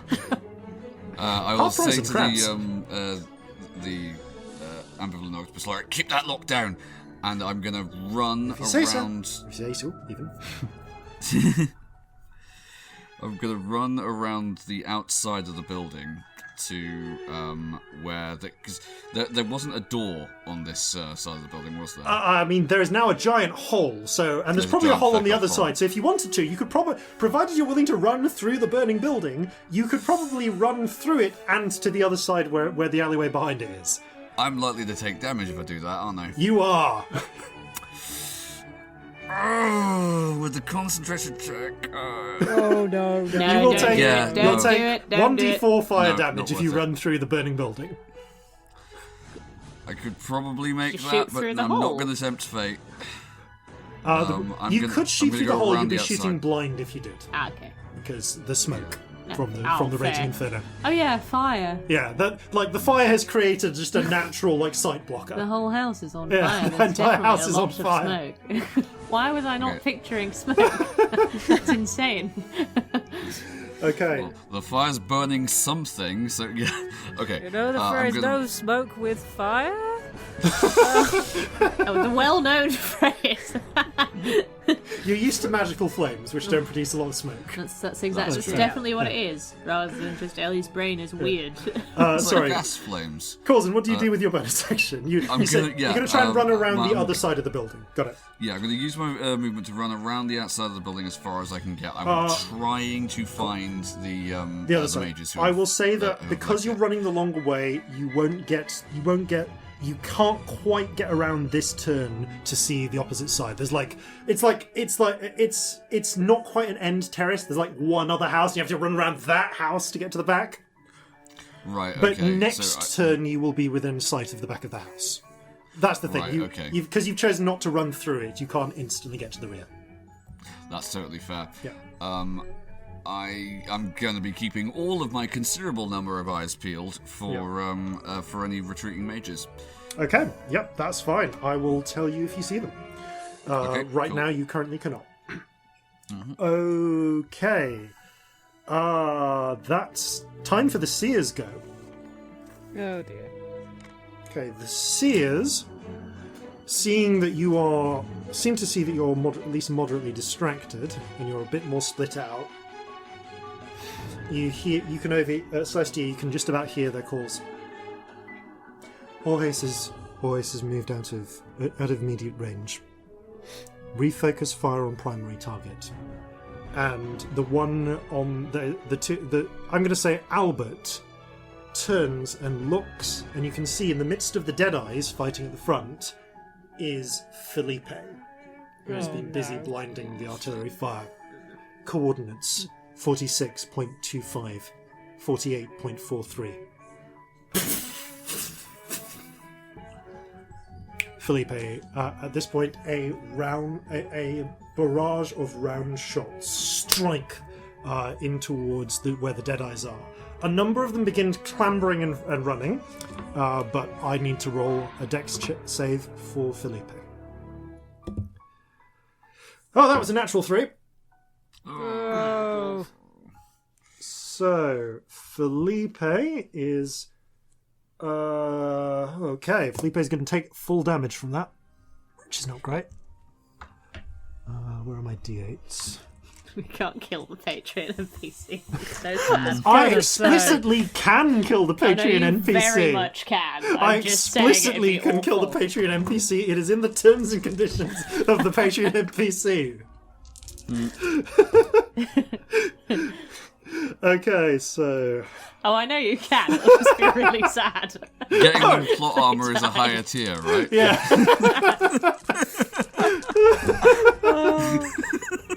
£3,000, and we shall make you an NPC that has plot armor and leads the whole campaign. Oh, okay. Okay, Felipe Fucking hell.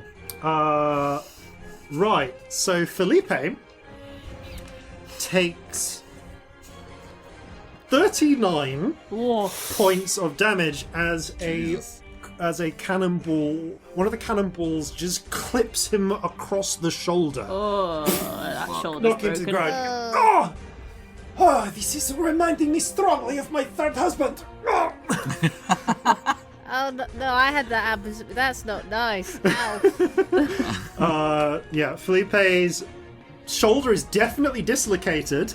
Probably his collarbone shattered, and he is now, to put it lightly, seriously injured.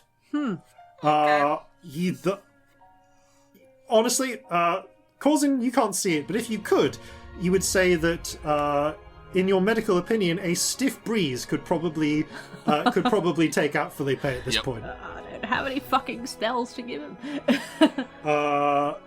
Good fortunately, he's not concentrating on anything. So, although that has brought him into the fight, so I will just have him roll his own initiative. Okay. The other one, seeing that the other one is very concerned about you. Just trying to remember who did the most. I'm very concerned about us. Who was the most threatening in the last encounter they faced? Corzin was the bastard who just wouldn't surrender. Yeah. But based on what they know, they're going to send the other one targeting at Scamp. So Scamp, roll a dex save as another round of Tides is artillery. still active. Oh, so sorry, I forgot to activate Tides on your turn. So good. I'm so glad I reminded you. Thank you. Roll 2d100 and pick and select. As you hear the distant. 78 and 17. No, I mean, up to you. Wow. No to the second one as well. Oh no. Okay, the first one of them is harmless, one of them is a disaster. Although, I mean, you are about to get hit by a cannonball potentially. I am. It's up to you. This would happen first, wouldn't it? It happens first.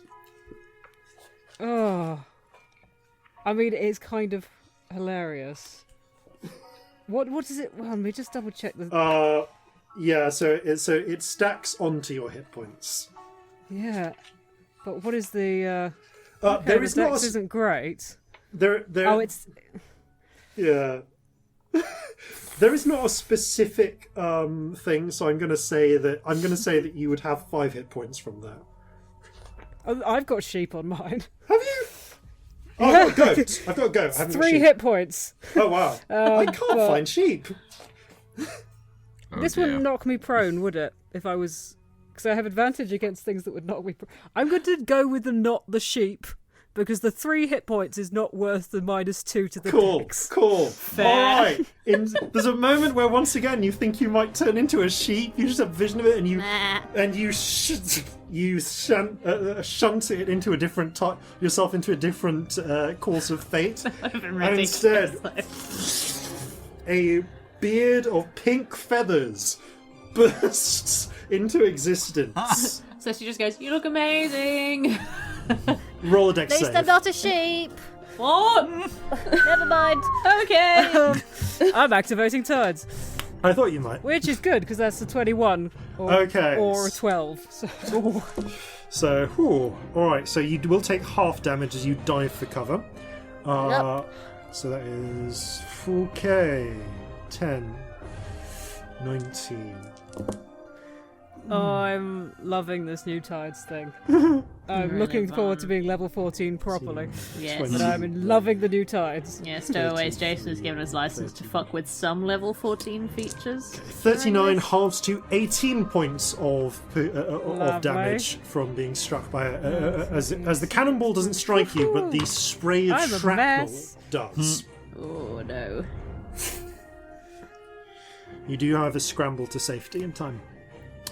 Yeah, the seers kind of don't They're not in a position where they can take a lot of cover, annoyingly. So not until they manage to gain some ground. Next turn, I'm going to say is Felipe. Felipe is actually surprisingly close, or at least can get closer through the fight, and I think he might use a high-level spell. Do it. On this situation, because he has shit to do. Okay, 30 feet. Felipe picks himself up, and I'm going to say scrambles, limping, like bloody, to within 15 feet of... within 30 feet of Albert, the closest seer. Knocks back, pulls out a amber-coloured potion, knocks it back to give himself some hit points. Which, my goodness, does he need?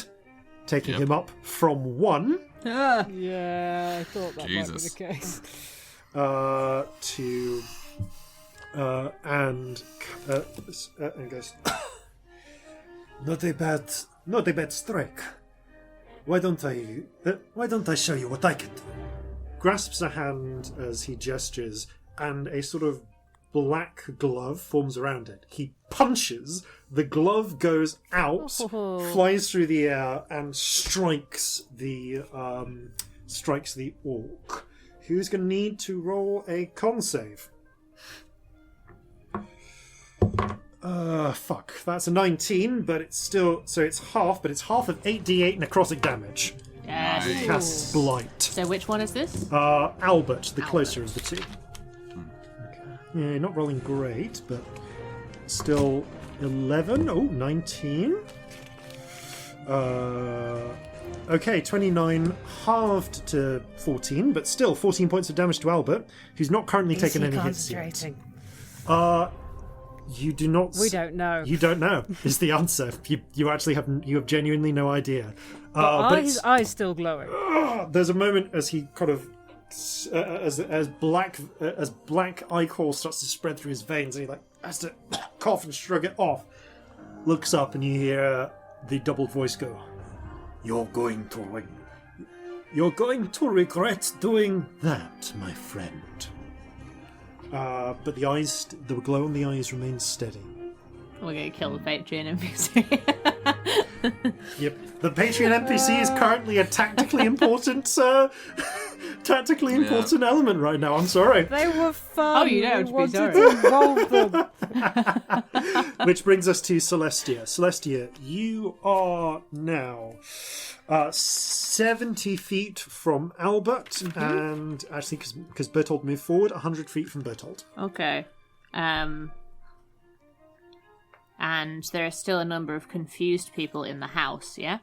Yes. That are burning, so it's probably worth keeping them confused if I can. Yes. Okay, I think I'm going to go 10 feet closer. Albert, how's Albert looking, actually? That's a good point. Albert... how ill is this man? Okay, both Albert and Bertolt are lightly wounded from their attacks.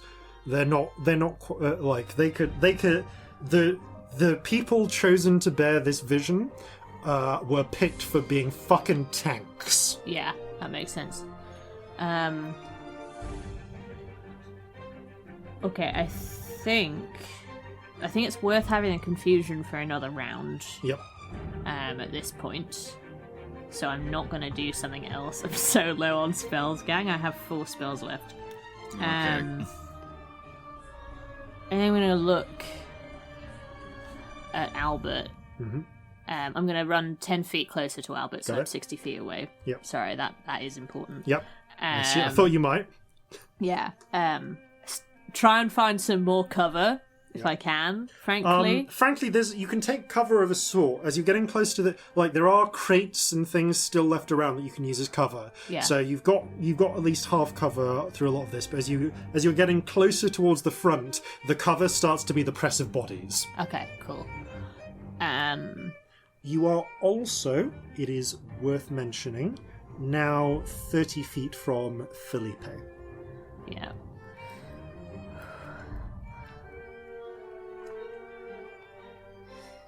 Just gonna look at Albert, and and I'm going to say, you won't regret that as much as you regret fucking with us, darling. And the colour leeches out of the rainbow spirit. It goes, the purple streak glows up. And I'm going to cast Dissonant Whispers, so I would imagine he hears a strong echo of that over and over again discordantly. And it's at level 2, just so that I've specified. Okay, it's with the Orc's Wisdom save, so that is a failure. Excellent. Excellent. That's really helpful, because that means that he fucking runs away. Yeah, as the Orc clutches at his head, he stumbles backwards and into the water. Okay, so it's 14 psychic damage. Cool. I rolled reasonably well on my d6s. And yeah, he has to immediately use his reaction to move as far as his speed allows away from me. He does, but that is literally just into the water. Yeah. So, he's quite close to the water anyway, so, he actually moves, he actually only moves, 20 feet away, because some of it is, desperately swimming. Yeah. As he scrambles back and falls in. You do see blood kind of stream from his nose and the corners of his eyes.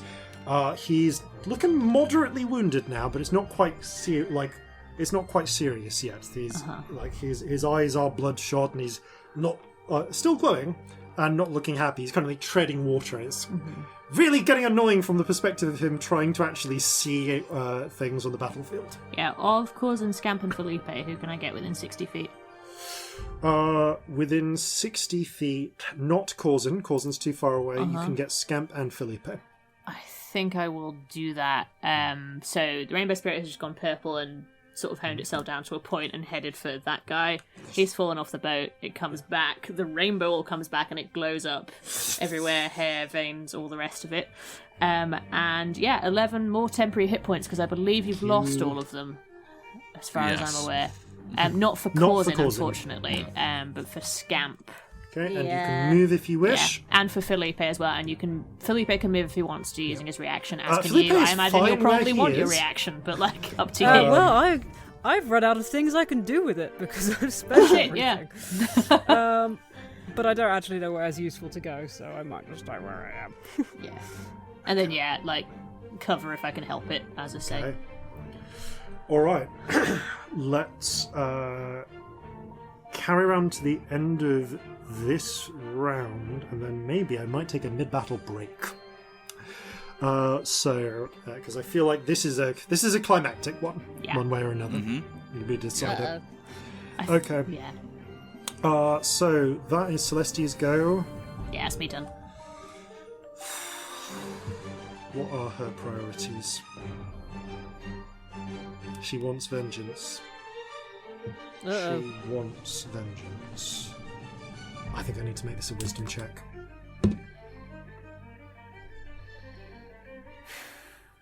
Okay.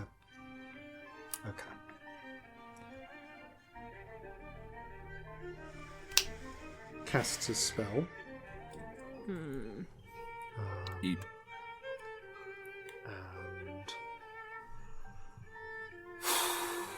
is going to try.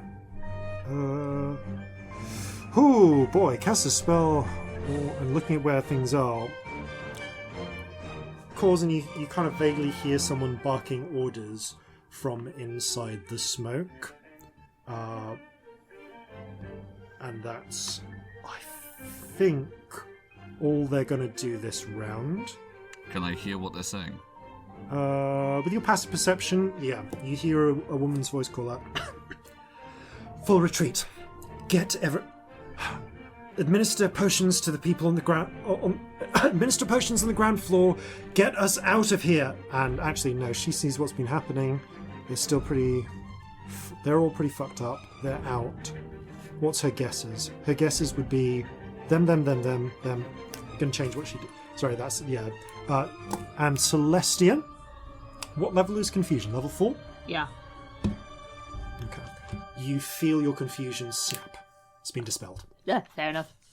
Is Probably that on a single dropping target, it anyway. though? Oh yeah, what rules did we use? Oh, with that? sugar! We've established this before with slow. Yeah. It's single target, isn't it? Yeah. I mean, is it worth it? Because she's got like a bunch of people. Like, is it like? I'm just take a moment. No, in which case, work out if it's worth it.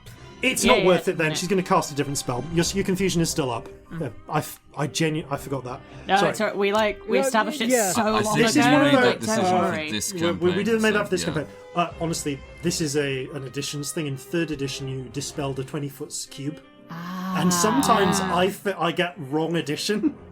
You played That's third totally for fair. A lot of a editions. really long time. We to haven't. Be fair. Yeah, sorry, it's been a while since you've done No, it. but I mean, you played third for years before you played fifth, Yeah. so like that's fair. You know? Okay, which means, sorry, she is abandoning that person.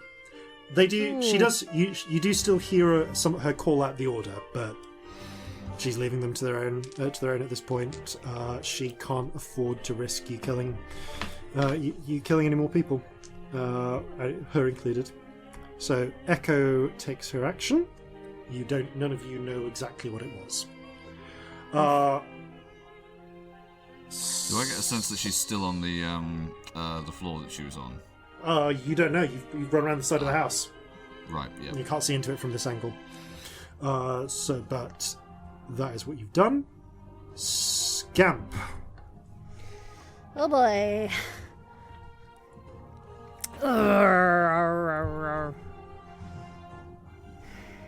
I don't think I can do anything particularly big or useful. Does anyone remember if I cast darkness last time? I Don't think so. You did. Because I'd planned to, and then things changed. I You couldn't did remember if not. I You did really not. don't remember you casting No, you darkness. did not No, I cast don't think you darkness. did. Speaking of which, roll 2d100, please. Oh, Because no. drama. Oh no. Just remembering you have the feather beard. Huh. Oh yeah. 15 and 11. I mean, like, that's a pretty clear choice. Oh, yes. I'll take the height. I won't take the height change. I will take the 5 hit points every turn. Okay. Thank you. Oh, As that's you amazing. focus, you feel a strange sort of wellspring of vitality within you as your various scratches, cuts, and burns begin to slowly heal up of their own accord. That's amazing. Yep. So technically by the end, if at start of every round, then, which I guess is now, gain 5 hit points Yes. That's amazing. for up to 10 rounds. That is so useful if I go unconscious. So good. Fantastic. We just don't have to worry if you go unconscious. Yeah, you really don't. That's insane. I mean, unless they really Unless go they for it. really Yeah. try and kill you, murder you. So, Okay. what do you want to do? Yeah, I think one of them's in the water, isn't he? yeah, like yes. Which is running going away. to slow his movement. Yes. They're 10 So feet I'm into the gonna- water. Cast darkness, sort of centering on about 5 feet in front of him, so he's got 20 feet to get out the water. Got it. Ah, that's That's well fair good. enough. Okay, you darkness out around Albert. So how far can you cast darkness? 60 feet range, so... Okay, Oh, you- how far away am I? Yes, Am I too because far? you are currently still 100 feet from Albert. Oh shit. I should Because have you haven't I thought I moved. was closer. No, you've stayed put this whole time.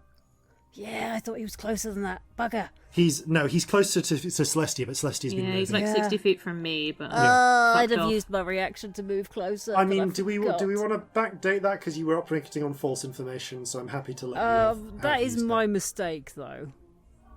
I know, That's but me. we're doing theatre of the mind. I'm happy to let you. Okay, I will move so that I can use my movement this time to get to 60 feet. You do so. it's You only get within 10 60 feet. You're now next to Celestia. Oh, that sounds like a bad idea. Oh well. That's the only way to get to the within 60 feet of him. No, that is fine.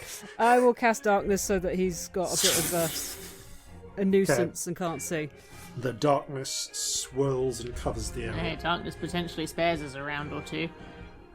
Yeah, there's another one though, isn't there? Yeah, I can do another darkness hilariously, but we'll see. Okay. And I will use my bonus action to trade a spell slot for some sorcery points. Okay.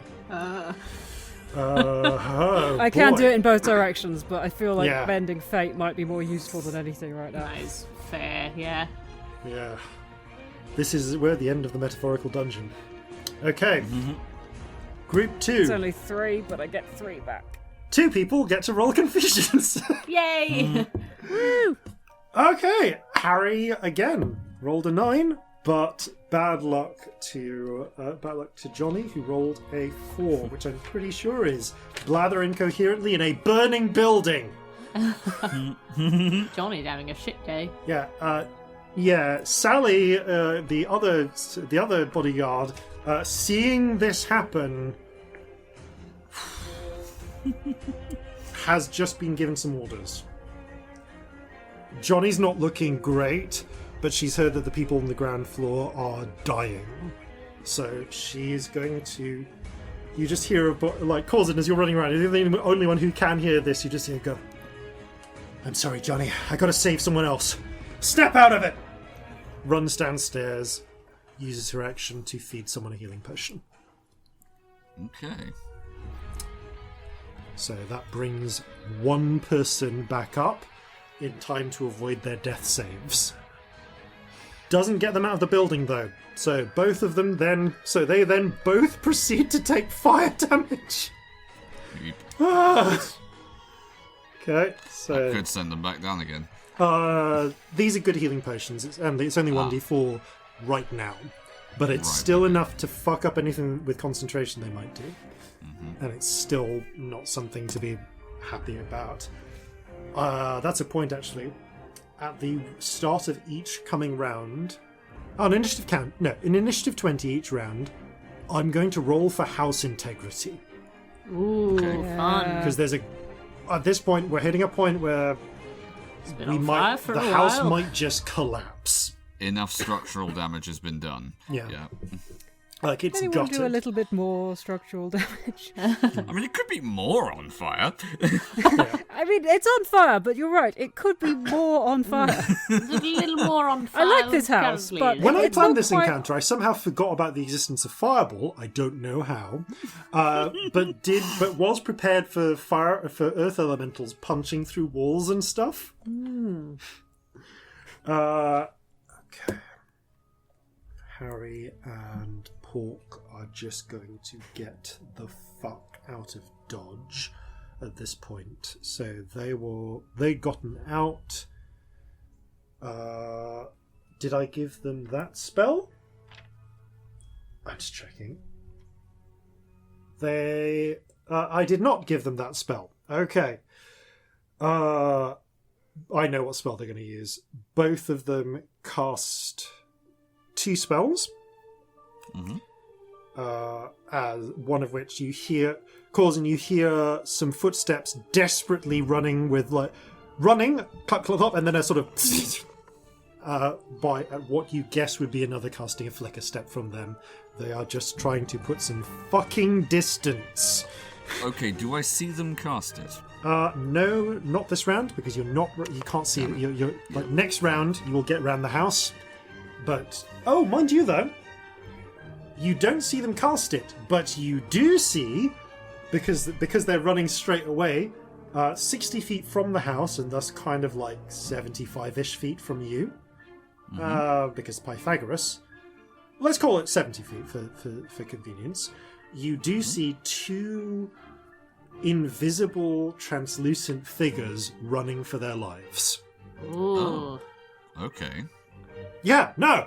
They're gonna cast invisibility in fucking Scarpa at this point. Yeah, that is valid. Right. Technically, they cast Flicker Step and then they cast invisibility, because, one would break the other. Actually, no, they don't. One of them does not.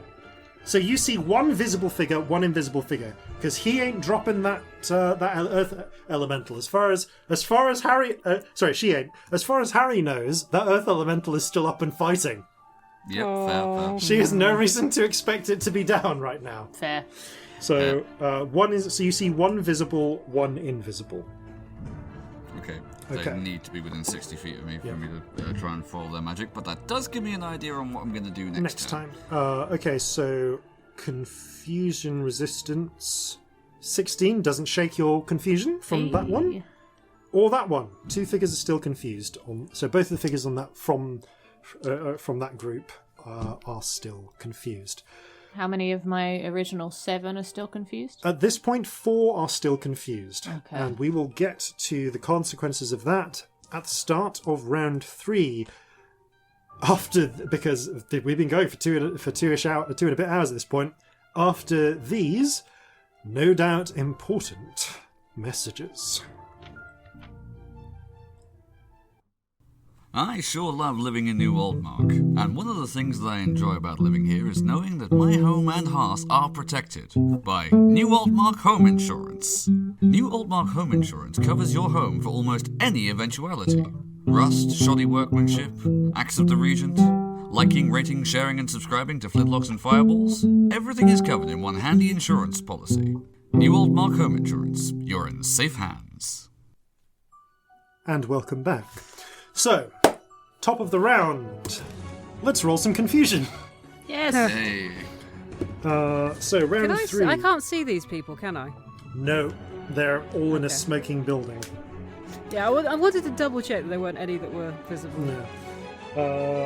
The only person who could see them before was Corzin, and Corzin has moved, so it's not really possible to see them. Okay, so 8, I believe, is hit a friend.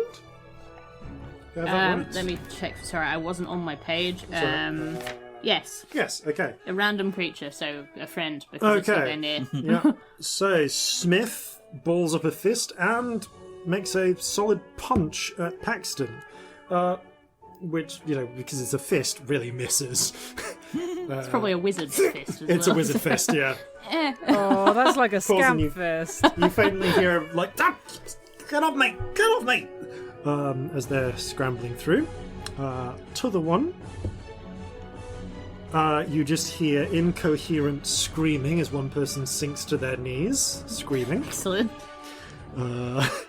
So that answers what they're doing. Okay. That makes it... Oh, actually, no, wait. Is that the incoherent screaming? What number was it? I've got my page up. 4. Doesn't move and takes no action, so if you want to flavour that as incoherent screaming, absolutely. Incoherent screaming it is. Yep.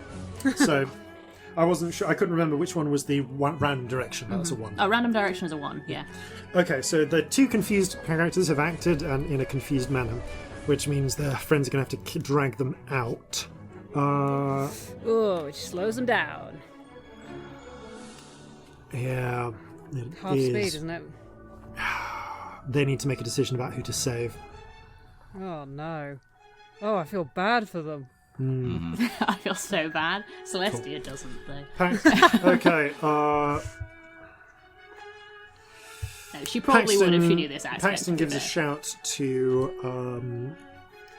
one of the bodyguards to get down. You can see what's happening. Okay, the pair of them are going of the saner ones are going to drag their friends as far down as the ground floor, because that's as far as they can get, which is not great with their movement. One of them is going to use an action to feed a healing potion to Trigger, which gets them back up, saving them from certain death. Unfortunately, that's not going to do a lot for the others. And Paxton needs their companions conscious. They can only help one, but they're still going to cast a Dispel on Smith. So Smith's confusion drops. So I now have 3 up, yeah? You now have 3 up at the end of that turn. I'm going to roll for the other confusion, which stays up. Mm-hmm. So 3 stay up. Okay. Initiative count 21. The group that were on the ground floor, one of them burns to death.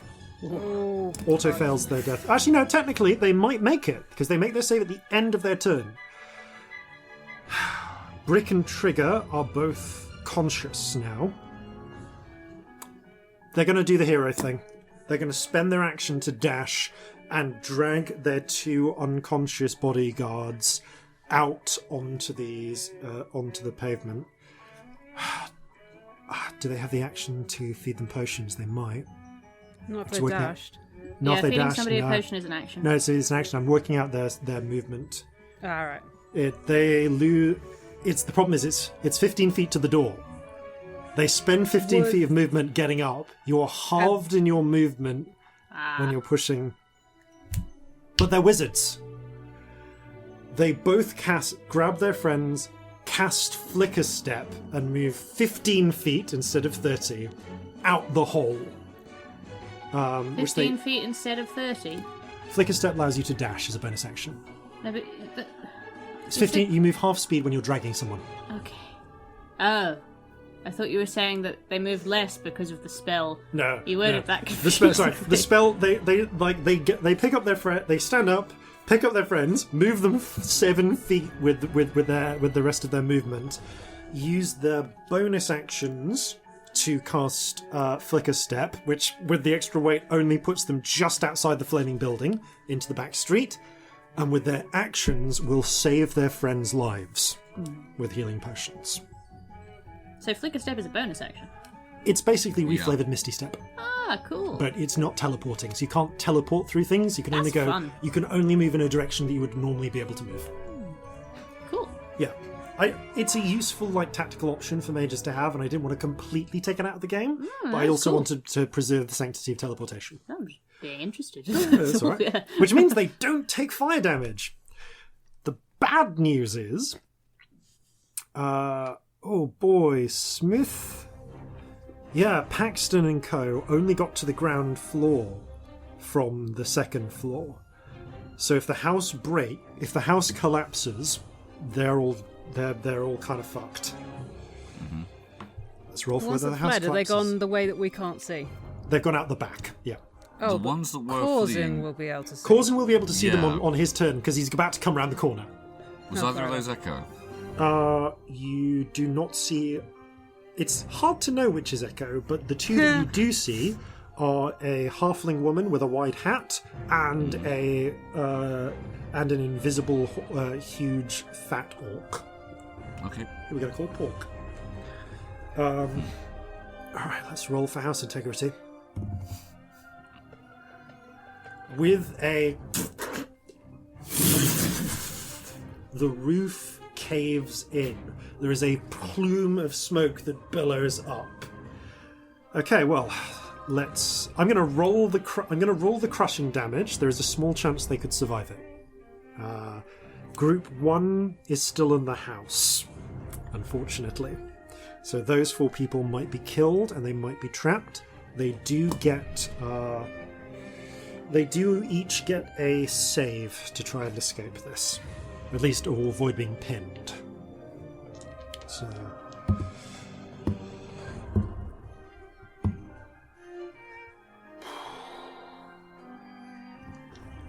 let's roll the crushing damage. Oh.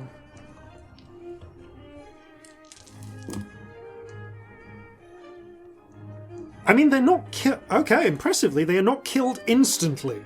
Because I mostly rolled 1s on that. But they are now, all 4 of them, they do all take 10 damage, bearing in mind they've mostly just been healed from healing potions. And they are now all pinned in a burning, collapsed building. So in theory they could get out, but it would require a lot of effort, maybe a miracle. So at this point, I think you heal. Still burning, isn't it? It's still burning. That won't affect them until the end of their next round, but it will kill them if they are trapped there. You hear plaintive screaming, just like, "Oh no. Oh, Regent! Please save us! Save us!" That's initiative count 20. Corzin, All right. do you want to move around the corner? Yeah, Corzin is going to move around the corner. Okay. Running around the corner with the remainder of your 25 feet, you find yourself now, I'm going to say, 35 feet from the 2 that have run the furthest away. Okay. 20 feet from a group of 4 individuals. If I just grab them, which ones they are. Yep.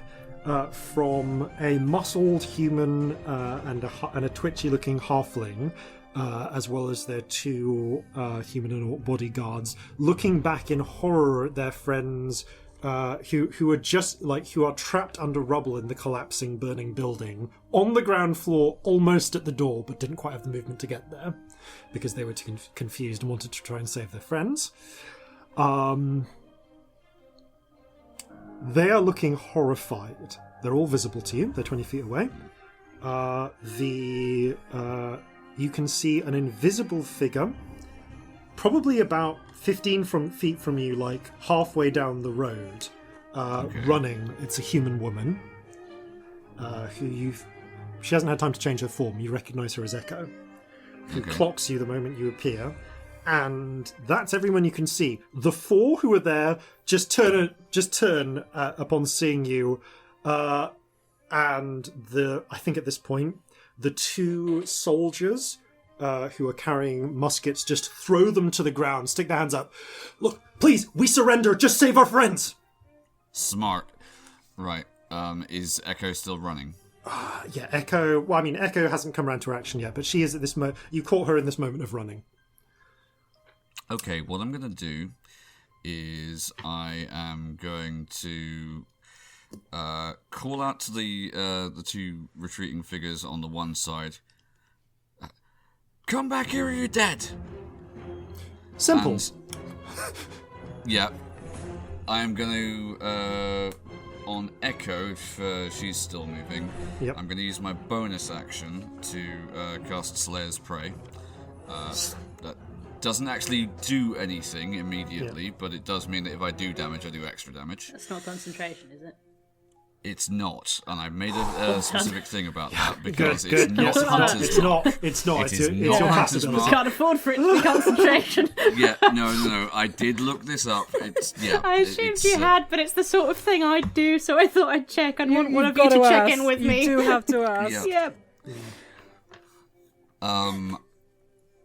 I will accept a surrender. Any of them who attempt to run, I will attempt to incapacitate them by shooting their legs out. You're basically holding an action with your fire to fire. Then. Yeah. Cool. Okay. Yeah. You demand their surrender. I need you to roll an intimidation check, please. Okay. For the two that are kind of like in a good position to potentially keep running. Yep. Natural 20. Fucking yes, mate. Okay, the two who are running see you turn the gun on them. They look at Like, one I've of got them. a gun on Echo, I've got a gun on them. Yeah, you got two pistols. Yep, you've got two either way. You are currently in range of both. The two who are running, both like one kind of looks in the general direction of the other but misses. One looks at the other. They turn back. You see the invisible figure do this as well. Both of them just like pull the rings off their fingers, throw them to the ground, and stick their hands up. The same happens from the two that have made it out. The other two, Brick and Trigger. Sorry, not Brick and Trigger. Brick and Trigger. They made it out. Are both take their mage rings off, throw them to the ground, and surrender. Smart. Now everybody against the wall over there. They will move on their turns. Yeah. You see Echo slowly raise her hands. Sears. So, Albert's been thrown into the water, and, backpedaled into the water and covered in darkness. Can't see a thing. So he calls out, and overlaid with the male voice, going, "Damn it all! Captain, order a barrage on the glowing elf now." The closest group of Reclamation Corps skeletal soldiers that are outside the darkness level their guns and fire at Celestia. Roll a dex save. You have +2 for your cover. Okay, +2 to what my dex save Yes. already is. Yep. Oh, that's lucky, potentially. Wow, that's a bad dex save from me. That's a 14. 14 is what you need. Wow, that cover made a The difference. cover makes a difference. You still take half of the damage.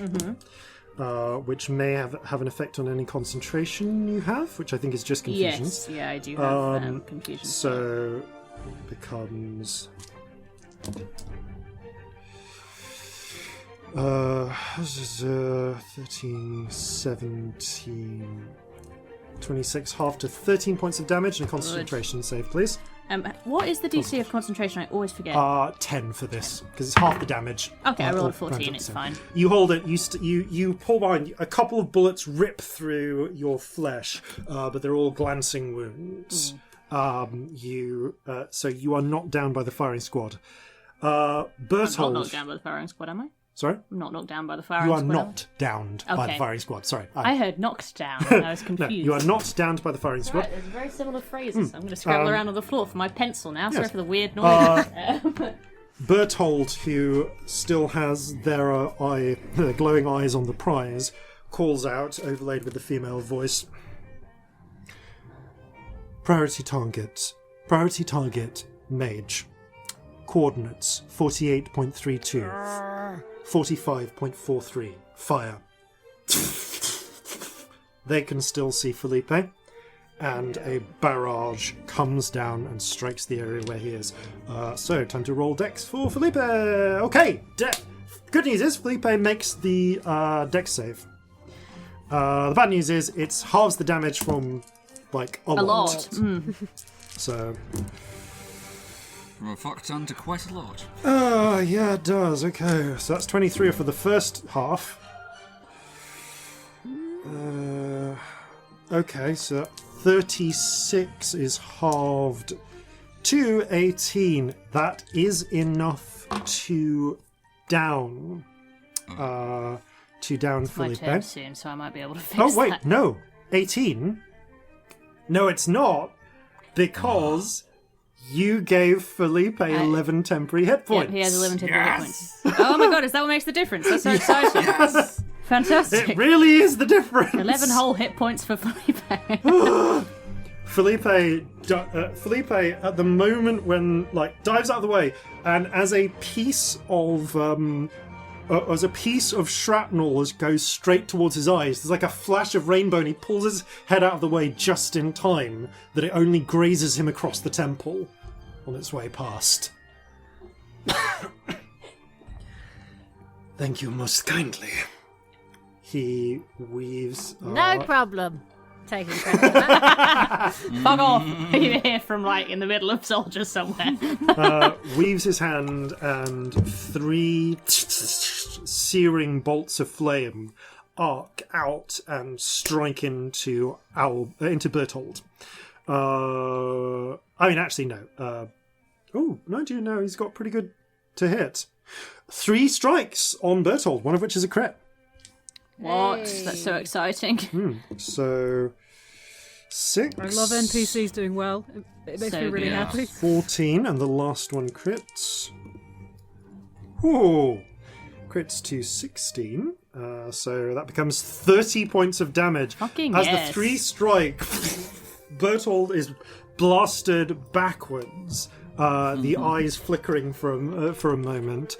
As he becomes very seriously wounded, rents opening in his chest and arms from the burns. There's a yowl of pain, which brings us to Celestia. Celestia, you asked before if you can get between the pair of them. Yes. Because of the press of soldiers, it's going to be tight. It's just at the edge of your movement. I need you to make an athletics or acrobatics check to it's not press athletics, or is it? slide. Blood I love magic, that dude. we have the same weakness now. Well, blood magic, it's fucked me up, honestly. I've still got a couple modifier, but it's 2 versus 12. Which one am I going to do? Oh god, fucking loads. 27. Okay, there's too many people in the way, but you look and you Actually, see... more than that. 31. Okay, now. It looks awesome as well. Yeah. Oh no, it looks awesome. Can I do a knee slide out of the crowd? I can also offer you a swinging into place if you want. Yes. Okay. That's best. There's a moment Let's where you do see the that. crowd is too pressed. You consider knee sliding through their legs, but you're not Corzin. However, you see, there's something about See, it look down, all no, I'm too big. connects in your mind, and you see there's a hand cart with a little ramp. Next to it is a bunch of crates. Next to that is a ledge on top of by a shop window. Can you tell we've been playing Tomb Raider still? You scramble up the hand cart onto the crates, leap up off the sign of the shop, which bends slightly. Reach out, grab the hook of a crane, and swing forwards, landing in a brief gap in the fighting. There is a superhero landing in which the guitar comes over the front and basically comes over the head like a bat and just smashes down into the ground with a...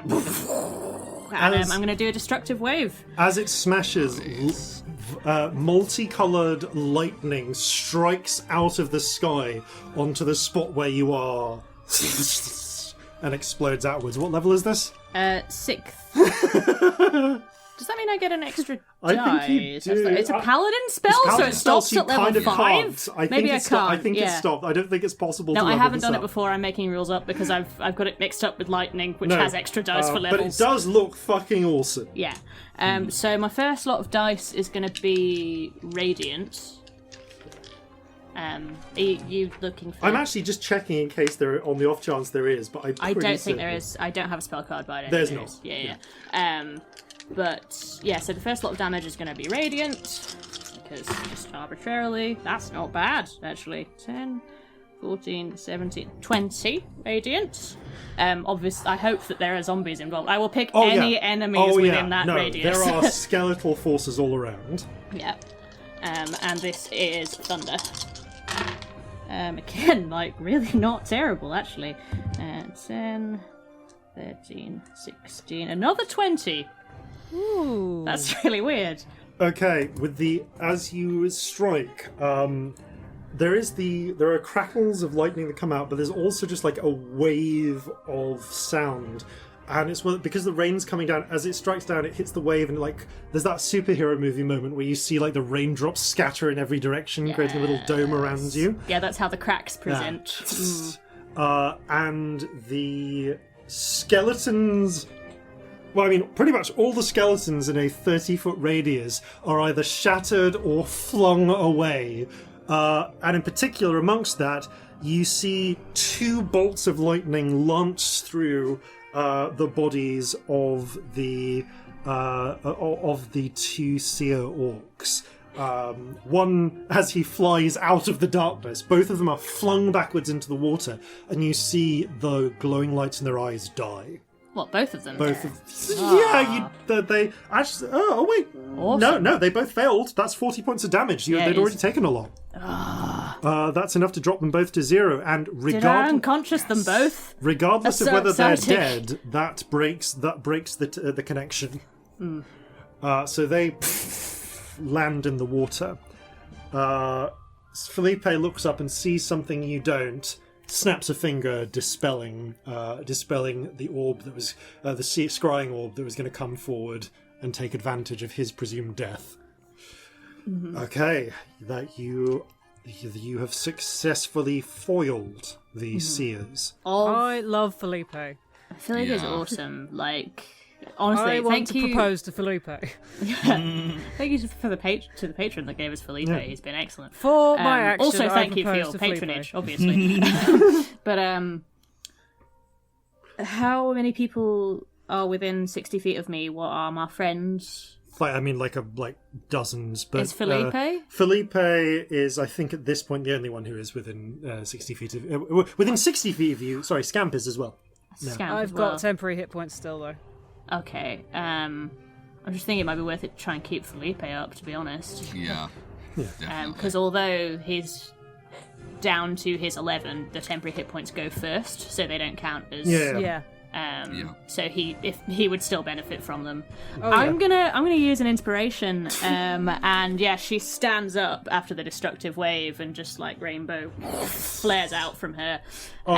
Felipe and 5 random other people get 11 temporary hit points. Arcs of rainbow lightning are just peeling off you. Yeah, it's crackling at this point. A handful of people who were at like barely struggling to stay up find renewed energy, and keep fighting. Okay, the fight is turning.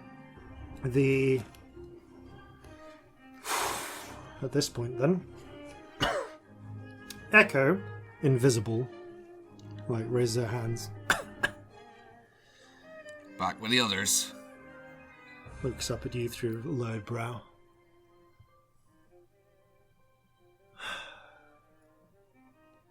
Well.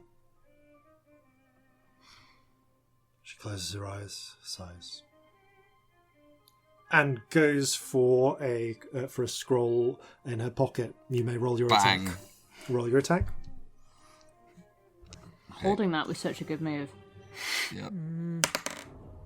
That was a really good move. Echo's got personal beef with you. A 15. A 15. Okay. As the shot is about, as the shot goes straight for pretty much straight between her eyes, she flicks up one hand and, as a reaction, casts shield. A little bubble of force appears before her. This does not drop. Attack. This does not drop her invisibility, and the bullet things off it. Make your second attack. Turn the second pistol on her. Natural 1, but lucky. Hits the wall behind. What?30. Fuck off! And shoots her in the back. Roll damage. It's on the back of the head. Corzin always bringing the comedy in the serious moments.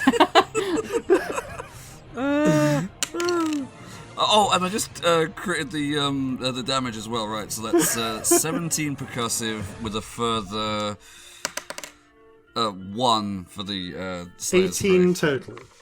Yeah. Okay, that is not quite enough to drop her.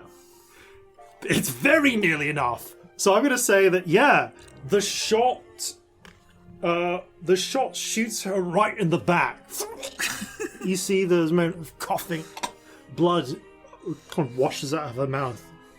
She staggers against the wall. I'm going to roll to see if she can still keep her invisibility up.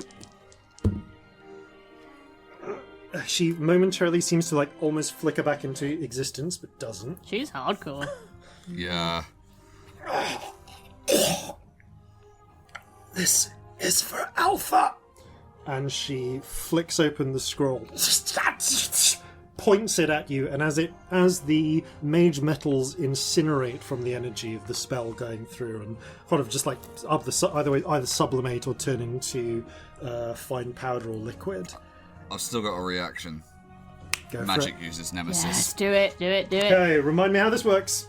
Okay, you gain the ability to thwart another creature's magic. If you see them casting a spell within 60 feet of you, you can use a reaction to magically foil it. The creature must succeed a wisdom save equal to my spell save DC, which is 16. Okay, 16. Or the spell fails, It specifically mentions teleporting, but There's a doesn't really apply moment as the spell's incinerating, the scroll melts.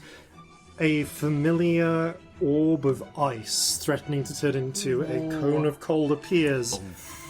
And 3 of the little fish scale spirits fly from just the periphery of your vision and slice through the center of the orb. That would have got all of her people as well, wouldn't it? No, you're not standing in front of them. Okay, fair. They're all surrendering, but she can kind of still try and hit you. Fair enough. The spell shatters in her hand. Not today. With a bonus action, she spits on the ground, pulls off her mage rings and throws them to the ground, sinking to her knees and placing her hands behind her head. Okay. Fucking yes. And that doesn't quite end the combat, because there is still 4 people trapped in a burning building. Yep. And it's up to you, and I will give you a round. I'll give until their round to see whether this is something you want to try and intervene in. The only person who still can is Scamp. Yeah, and one other person has died from their wounds. Oh no! Do we know that the rest of them are surrendered? You can hear that. You hear the can shouts of surrender faintly. You are keyed in and listening for this, and Corzin can shout back. Yeah, what I will say is that,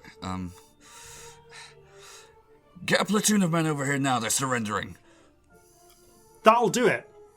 At the start of the next round, a platoon will come by to sort of put them into, to take possession Manacles. of them. So that takes you can see them rushing into place now.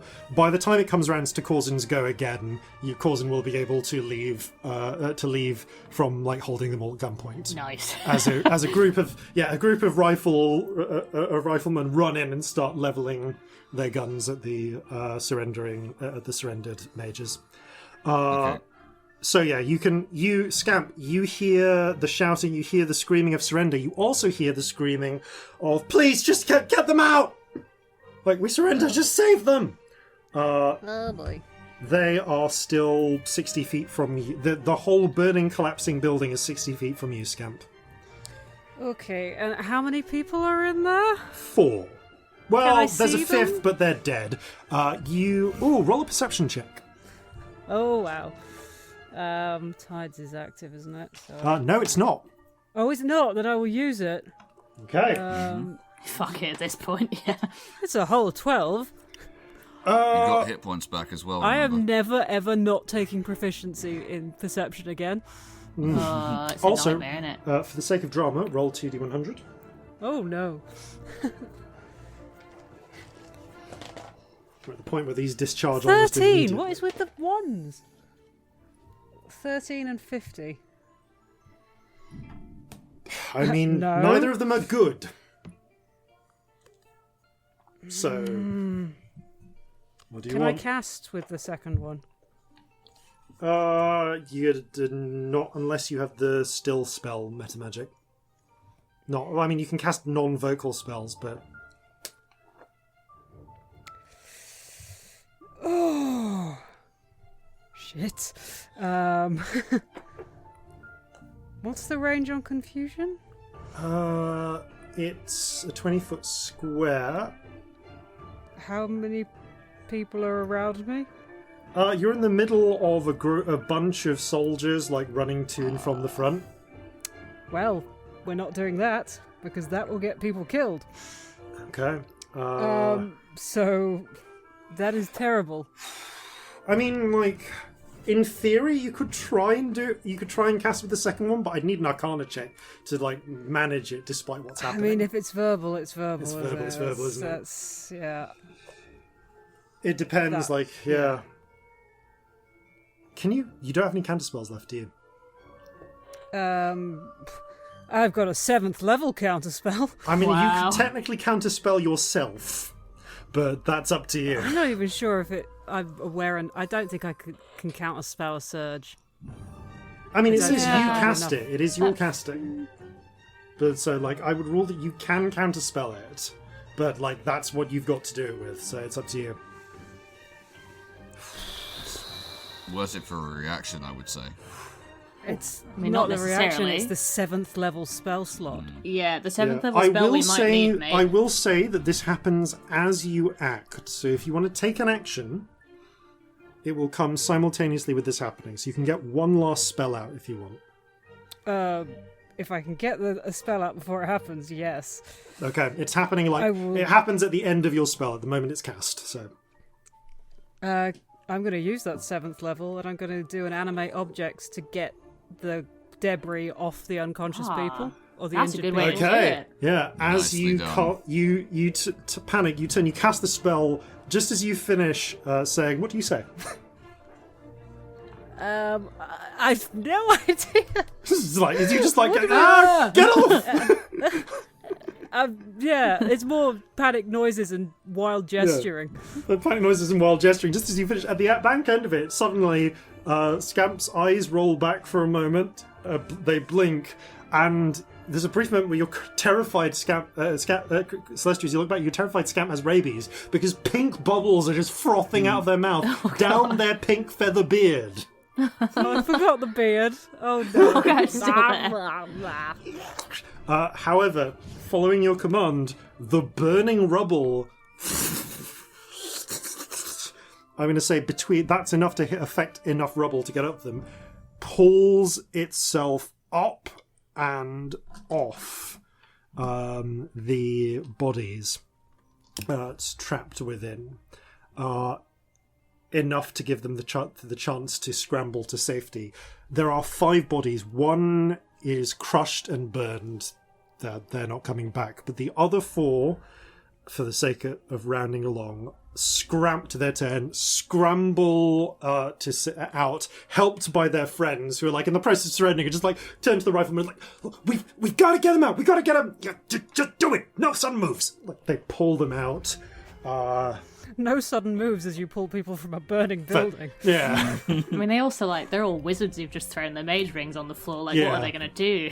The other 3, the 4 survivors throw down their guns or their mage rings respectively, and just and you watch as they are all taken prisoner. Okay, there's nothing to recover from the last one. They're kind of crushed, and they didn't have anything of too much value. At that point, we're going to scope. At that point, we're almost going to scope back out for a moment because this little encounter is resolved, and we're going into what I think at this point, with the defeat of the fire starters and the loss of their last eyes approaching the approach on Piper's docks. How are Reclamation Corps doing? The Reclamation Corps, they've taken some hits. They're not looking great, but the only group that can act before them is the Sun Eaters, and so I guess if you want, you can move the Sun Eaters in to take an attack, replace someone at Piper's docks and take an attack at them. But even as this is happening, the Reclamation Corps are already scrambling back onto their boats and preparing a retreat. I mean, it sounds like it might be worth it. Yeah, Because yeah. one of them's got to be close to at least having to try to do a morale check. See them on their way. Bye. Sunny, if you want, then you can move the Sun Eaters in place, replace the second rifles, and push them back to the back line and make an attack. Do the Sun Eaters have ranged attacks? No, they have melee, but they're literally they can swipe at the ones already on the docks. Ah, right. yeah. Okay, cool. Ooh, 15 plus... Where are you? Plus 9, bloody hell, 24. Oh, yes. Yes. Poppy slithers in with the crowd of demons, lets out a roar, and smashes down. Which, for a hit point of damage, that is enough to take them to half. So, time to roll a morale save to see how many scramble. There's some special rules for the Reclamation Corps on regenerating hit points between battles, but this might do some permanent damage to them. Of course, because you can literally just make new ones. Yeah. Natural 18, though. Enough of the living members survive that they're able to, on the next round, pull an orderly retreat. Or at least... Well, it's not even an orderly retreat. Those who still have boats throw their weapons onto them, grow underneath and start pushing them back, like paddling them back. Those who don't just dive into the water, taking their skeletons with them to preserve troops, some leaving a few behind to cover their retreat. It seems they all have water breathing, because why wouldn't you cast water breathing on all of them? It's a ritual, why wouldn't you? I mean, if we've thought of it. There's like 60 So there's like less than 100 living, like less than 80 living troops in both of these units. It's worth taking the time to ritual cast on them. Absolutely is. So yeah, the living troops and many of the undead dive into the water to make their retreat. Seeing this in place, as this happens in place, with, if I just check, with things as they are, there's now no one on the within artillery range who can be hit, who is not under the protection of the Deadeyes blinding the mages. The roar of artillery goes quiet. There's a pause, holding of breath as the last of the undead are dispatched or slink away. And then, scrambling up, gash across his forehead, like blood from a bullet wound in his shoulder, clambering up on top of some crates. Alton raises one of his sawn-off shotguns. Right! All things considered, I think we got him, lads! And there is a... We should collect some of these guns and things. Yeah, steal everything! Indeed you Take do. all of this mage shit. Indeed you do. There is a scrambling...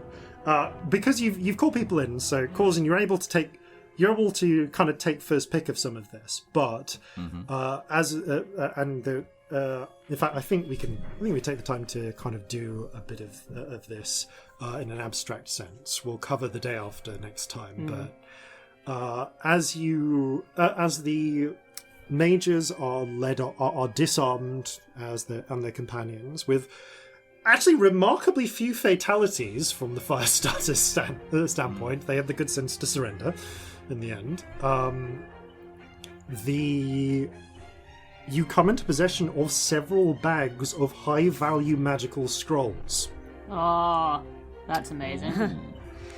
So I can tell you... So it is up to you how much of the...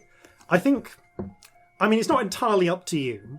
I think you tell me how much of this you want to take for yourselves, and you can make a persuasion check to see if you can argue for that much. Or a sleight of hand check if you want to steal it. Spoils of War. From Spoils of War. Our side doesn't have that many mages that aren't us. Yes, but they do have some. Scrolls They do have a can be couple. Are they activated scrolls by we can anyone, use? can't Some of them are. No, What? always. They Well, can't always be used by anyone, can they? It needs to be on your right. spell list. Yeah. Yeah. But some of these definitely are on your spell lists. So the first thing you find, 3 scrolls of can I ask one of you to nominate one of you to write these down? I'll do it. I can take it. Actually, no, wait. No, I'm going to write these down because then you got a page, you're all Okay, good. cool. 3 scrolls of Phantasmal Killer. Ooh. 1 scroll at this point actually of Seeming. These are taken from Do they have to be from spells Echo. we know, or just spells? on your spell list. Okay, Doesn't have to be one you know, it just has to be one you are physically capable of casting. As you're kind of going through everything, then you find 3 scrolls of Fly.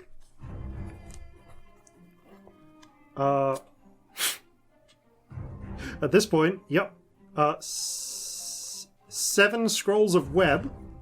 Oh. Jesus. 8 scrolls of Scorching Ray, which didn't get used.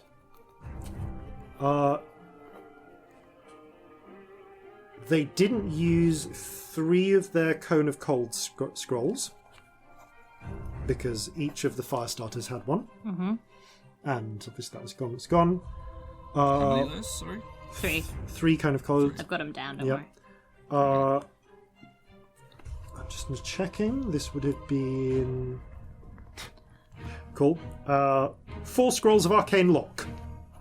Ooh. Useful. And 2 scrolls of...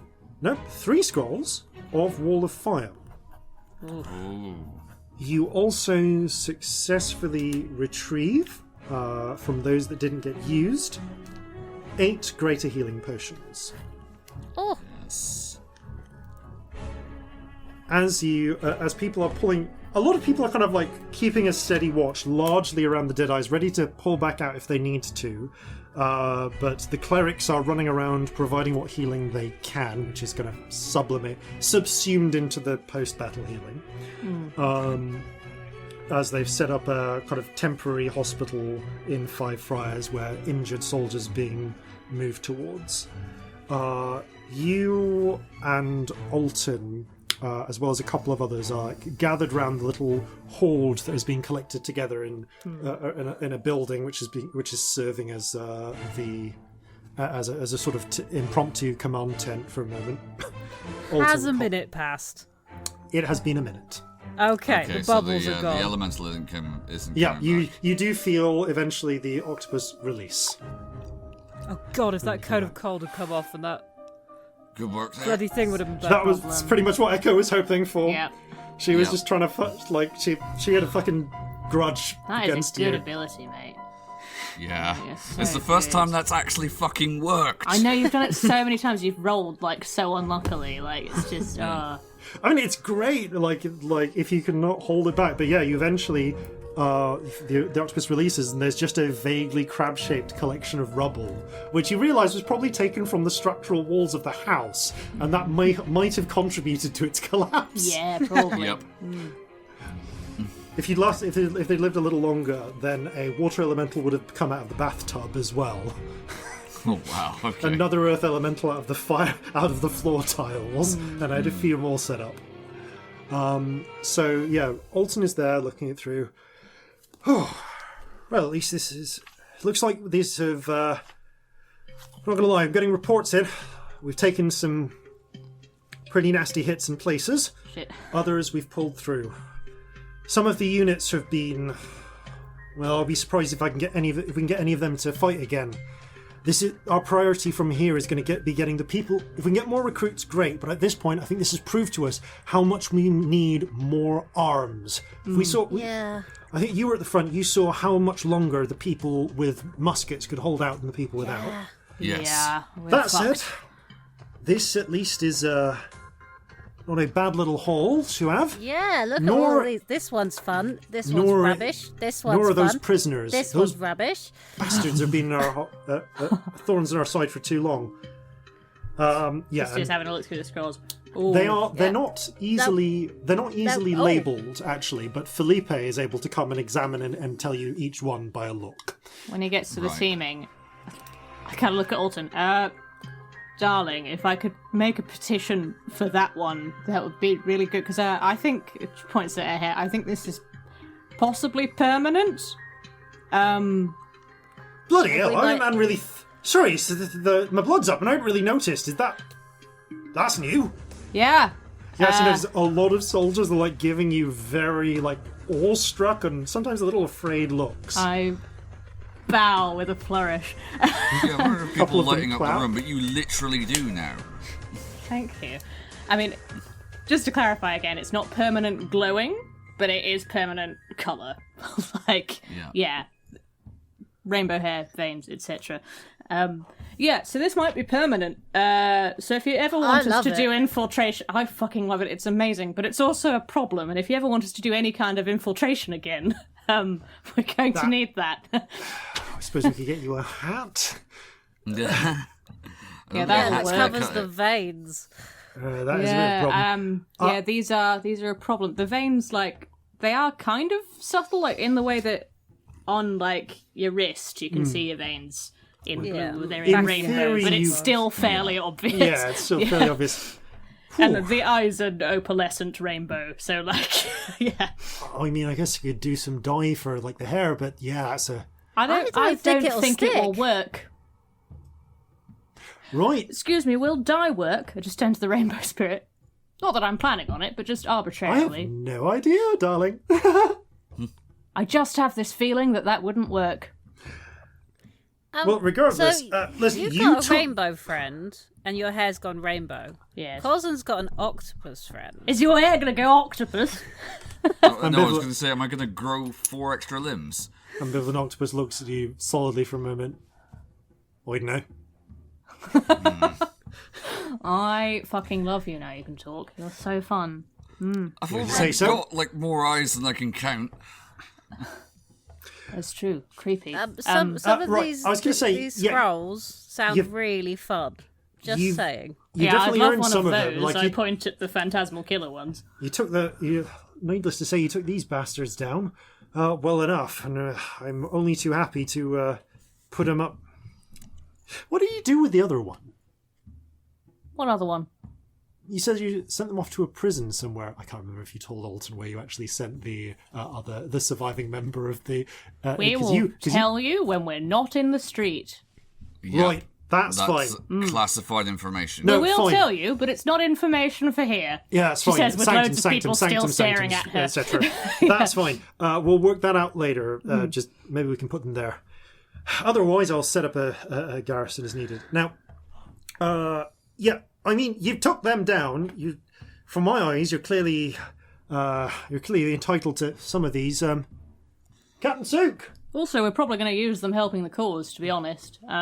So Well, look, you're any only benefiting Firebase yourself. will be- Anyone seen Watch Captain Sook? Someone calls up. Sorry to break it to you, but Watch Captain took a cannonball through the shoulder. Oh. Ah, Okay, right. fuck. Well, who's going to fill her job now? Several people look at Alton. Oh, for fuck's sake. All right. Listen, which ones do you want? And bear in mind, we've still got a couple of mages on our side we can arm, and if we get any more, it'd be useful to have them. Like I said, I'd fucking love Couple that more mages. seeming. Wall of fire, wall of fire, wall of fire. Look, I'm not sure I anything can use any of fire-based- the other ones. Anything fire-based is going to be very, very useful to us when it comes to ship-to-ship combat. Yes, it really is. Assuming I can do. I'm sorry, I'm literally googling spell lists. Do you want the player's handbook? It will actually take me longer than just typing the spells in, I think. So Okay, don't because they're worry. all listed here on bard spells. Yes, I want the bard spell list. There you Thank you. Just check. So you're making a claim for seeming some of the fire spells.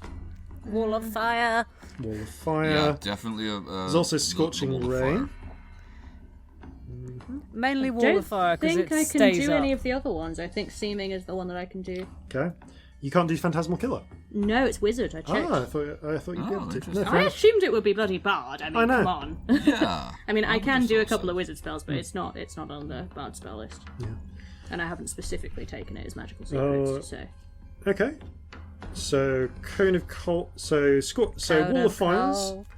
Cone of- do you express any interest in the Cone of Colds or anything like that, or the web? Yeah. I think wall of fire and cone of cold are the two that I'm really looking at. Yeah. Okay. Make Also- one of you make a persuasion check with advantage because you're. Shall I do it, mate? Web. Yes. Do you want a web? Do Web sounds fun too. Okay. you want a web as well? Also, it's Shall I petition flammable. for that too? Okay, we'd love Yeah, this oh. one, this one, and this one, and this one. Cone of cold, wall of fire, web. 29. Cool. Okay. With it probably helps that you're talking with your friend and, in Corzin's case, former subordinate. At this point, I don't suppose We will Felipe's going to probably be too literally happy about use this, them to help this cause. but no, that's fine. All right. Let's. Don't really have see. any other plans at the moment, if I'm honest, darling. Okay. Seeming's yours. Passes you the seeming scroll. Oh, fucking angel, thank you. I can spare you 2 of the Wall of Fire and Felipe's gonna kill me. 2 of the Cone of Colds and quite useful in ship combat. You say? Yeah. Well, if it needs to. anything that's right. that's fire-based. Take 4 of the Scorching Rays, 2 of the webs, and a greater healing potion each. Oh, thank you. Thank The you. healing potion will not go amiss, I can assure you. I guess the arcane lock will find some use for, and the fly should hopefully come in use. Have you got enough back for other people? Well, it's basically between Felipe and that. Us, yeah. No, there's also the lady from the Sunset Girls. Of course. Yes. Uh, Sorry, I haven't How seen many- her I lost today. track. It was 2 wall of fire, 2 cone of cold. yes, seeming How 4 of the many Scorching Rays. I guess 4 of the seeming Scorching Rays. seeming I will take because it's on my spell list, so don't Yeah, worry it's about not that on one. mine. Yeah. 4 Oh, of it the is on Scorching there. Rays, and 3 of the webs. 3 webs. Lovely. That's a good little set of spells. Which got a greater That healing is potion. fantastic. Oh, I, these are I was worth just so asking much for money. one. This is lovely. There was also some cash, but I'm I afraid we're rolled taking that real for the high. coffers. Oh, you need the cash. That's We're fine. Don't worry. Right. Oh. We're going to keep up our watch. Bury the dead. And, well, I mean, do I rites. can do your funeral. Good at them these days. If You you could. need, We've got. if you, I've literally you need got any a small of the army of stopping clerics. zombie spell. Small army of clerics. Yes, they'll be better at it. Excellent. Listen, you have. You've done this rebellion a real service. That's weird. And I think. You're saying about going undercover. I'm not sure how possible that is. You look around, there's people looking at you from all over with wonder, some whispering to each other. A number are also looking at the monkey on the... Jeffrey's been around doing this, like kind of in the background, doing his own thing. Yeah, Hacking at some people.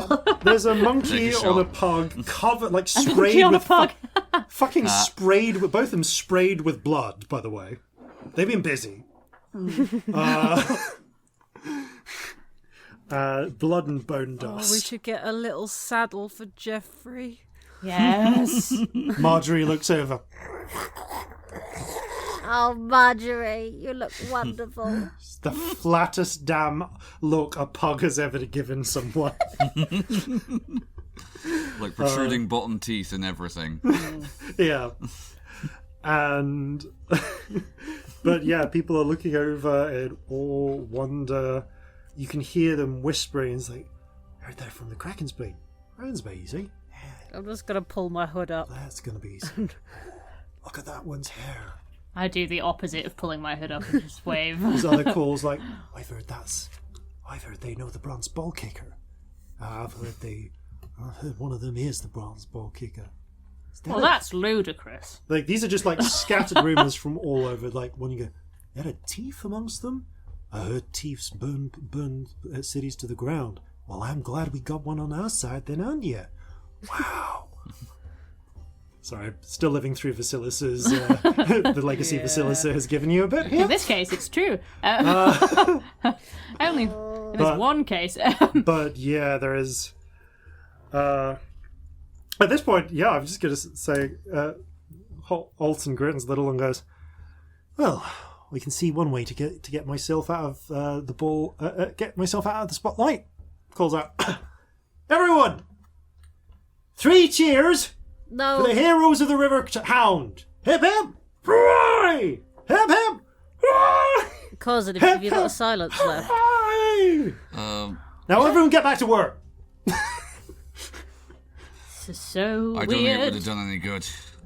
There's a spattering of applause. People break off on their way. There is much to be done. He says, yeah, sorry, I just want to avoid them making me, like, mayor or something. That was just very weird. Fair. Well, you look the part now.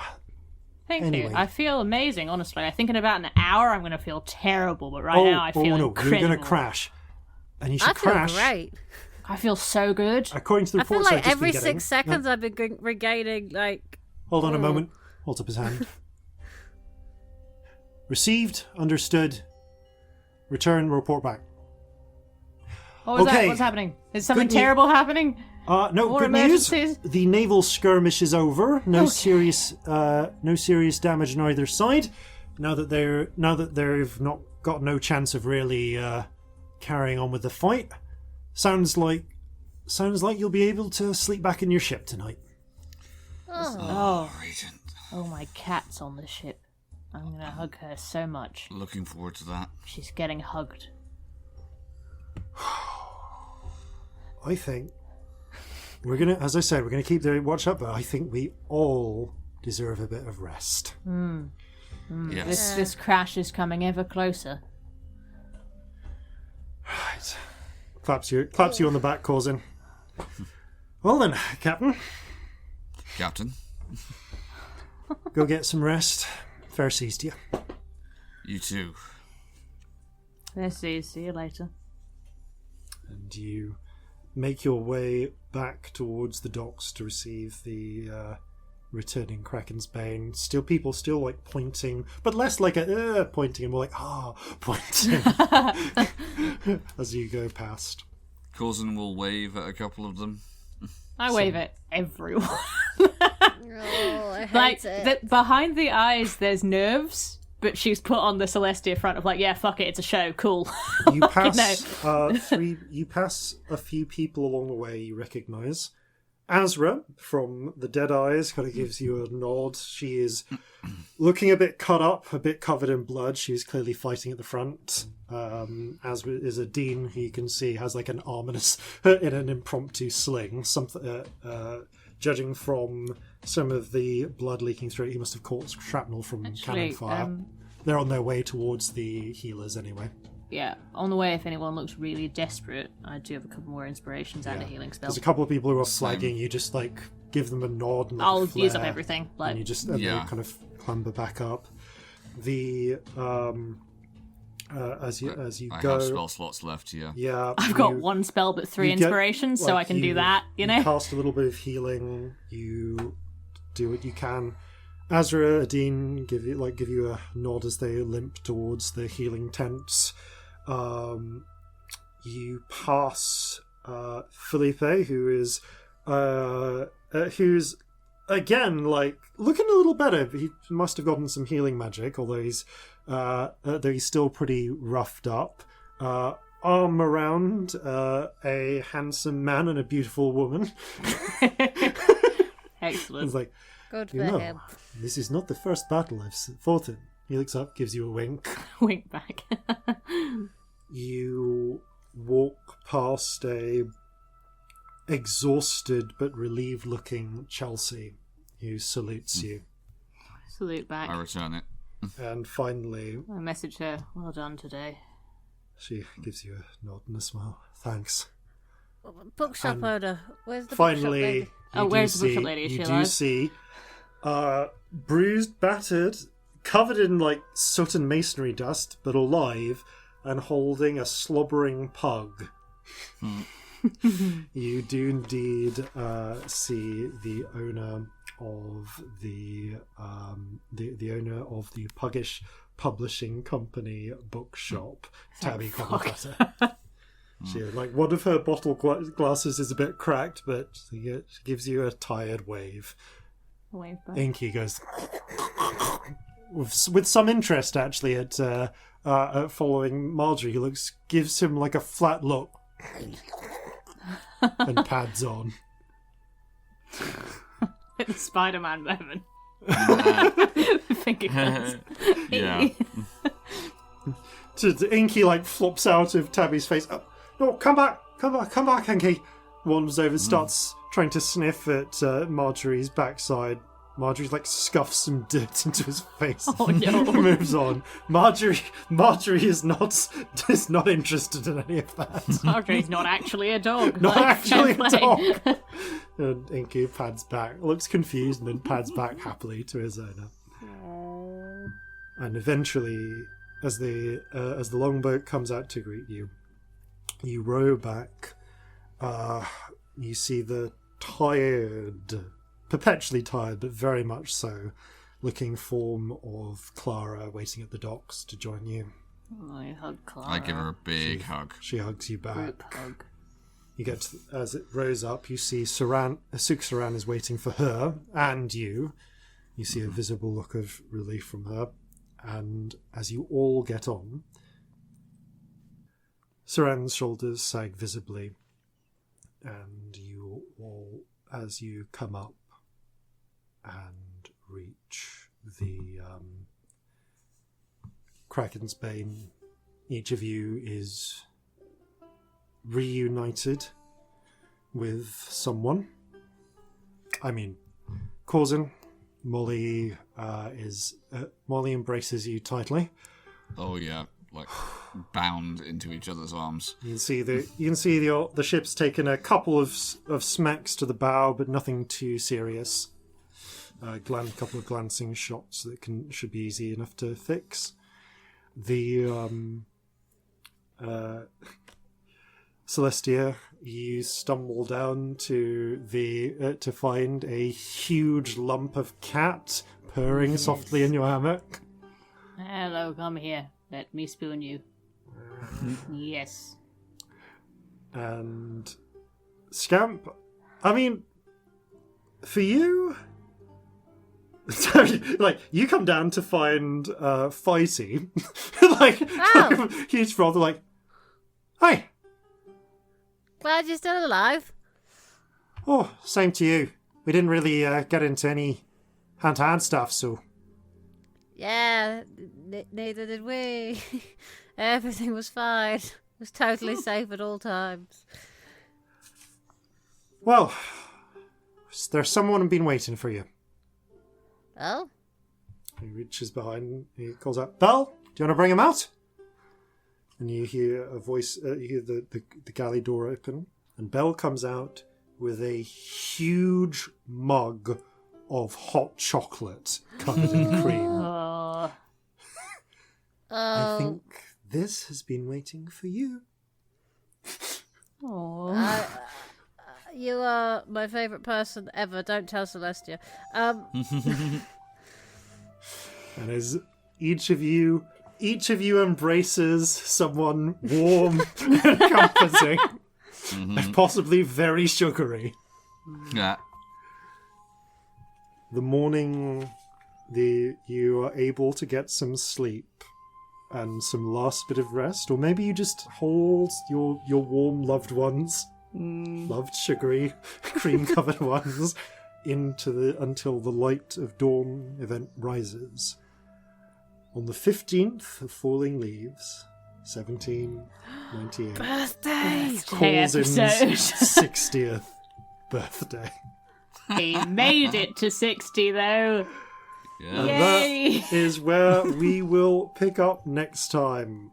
It's been a heck of a ride. With this battle took 3 episodes, which is like at least 1 episode longer than I intended. But but I think it was fun. I hope it was fun to listen to. It was I've had a super lot of fun. I've had loads of fun. I hope you had fun listening to it. Fingers crossed.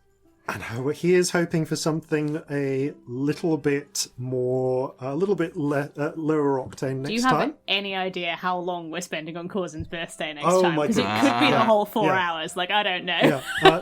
Scamp, don't forget, you have a puzzle box as well. Oh my god, I spent hours on that. Yes. I'm just going to write that down again in my notes. yeah. Really big. I'm also going to write You have that a down. birthday. You have a belated birthday puzzle box, and we will pick up with Corzin's birthday next time.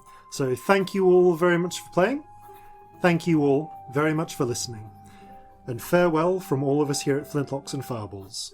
Fair seas and natural 20s.